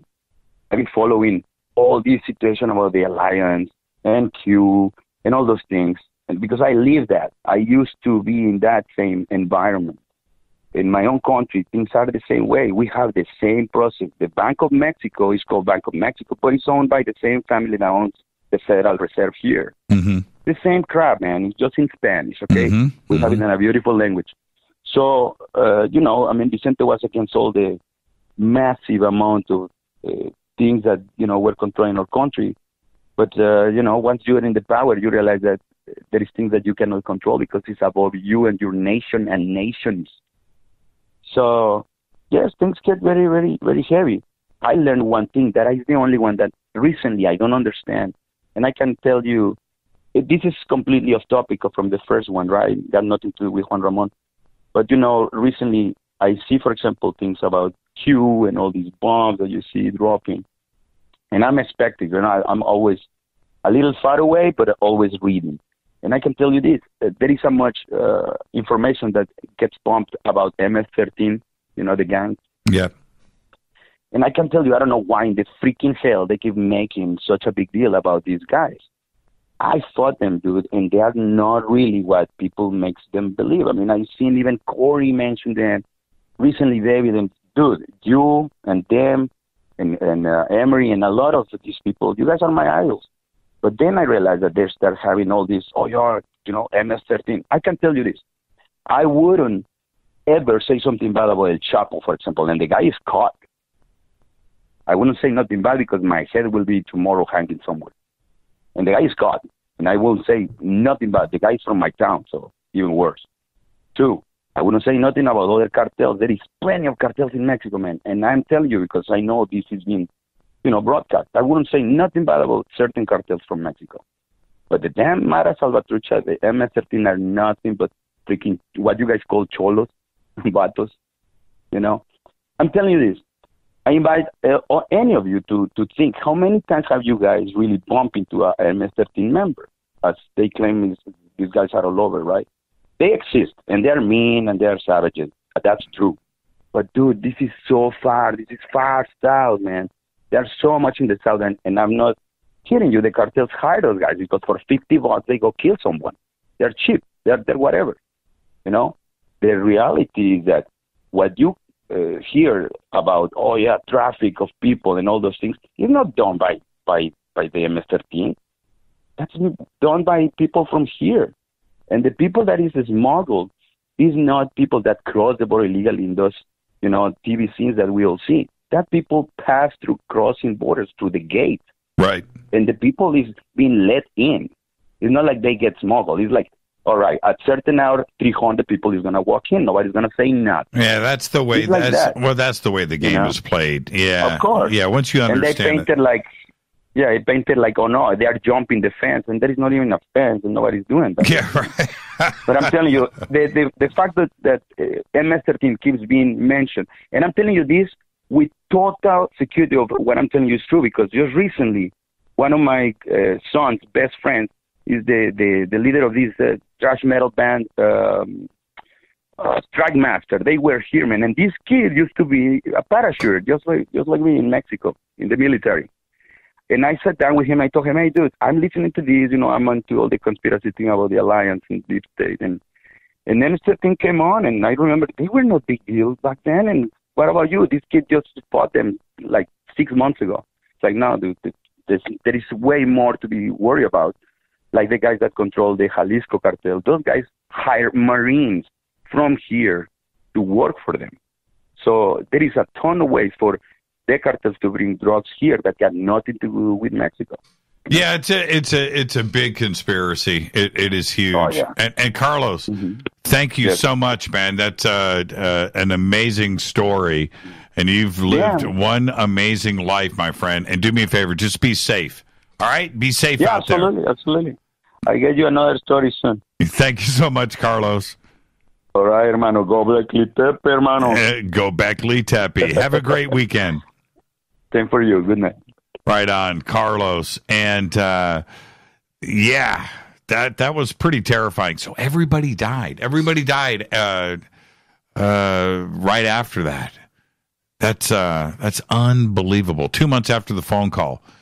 Yeah, 3 entities witnessed everything. Pretty crazy. Hi, you're live on Fade to Black. Who's calling? It's Jeanette. Hi, Jeanette. How are you? Can you hear me okay? I can't, but I can't. So what are you doing? Okay, so you guys have heard my Bigfoot story and you've seen my UFO videos, so another thing I wanted to share with you is that I have a hummingbird story. Really? Can you get it out in 4 minutes? Is that enough time? I'll try my best. Okay. Go. So there was a hummingbird that flew into my work and got stuck in our break room. And I tried to get him out, and he was flying all over the place. You know, obviously he was freaked out. And he was flying all over the place. And I tried to catch him and tried to catch him and tried to catch him. Obviously, they're really fast, so you can't do that. So it was like a half-a-day project, and he finally wore himself out enough to where he slowed down, and I could actually get him in a box. And I took him, I caught him, got him in the box, and took him out over across the street and just set him down in the box and let him go. Well, since then, that was like a year ago. So since then, I have had I walked out my door, I've had a hummingbird walk up right to my face and check me out and then took off. And I've heard them ever since, like a year ago, I've heard the hummingbirds buzzing all around me. And they're all around my, you know, when I park my truck at work, they're all around me. I can hear them. And they're just all checking me out. And it's just the weirdest thing that I saved a hummingbird, and it's almost like this. They went and told all their friends that I saved one of them, and then now they're all like checking me out, going, "Oh, that's weird." How cool is that? Right? Yeah. I mean, how cool is that? Rita and I have been trying to figure out how to make friends with hummingbirds. And we can't seem to keep them in our backyard. And we think they're so cool. And they'll come in, they'll visit for a second. And, you know, I'm always like, well, this is the year that they're going to figure out that this is the backyard to hang out in, right? We'll take care of them. And we can't get them to stay. So Rita, last week, 2 weeks ago, said, let's get a hummingbird feeder. And so our last few trips to the store, we went and looked at them, and we just couldn't find one that we liked. But it's on our mind, and we want to experience what you're experiencing. I think that is totally cool. Right. That is just the weirdest thing in my life. I've never seen so many hummingbirds come up to me after that happened. It's like they're all telling each other. That's exactly. Yeah. I think that's a fantastic story. And what an experience. Right. Yeah.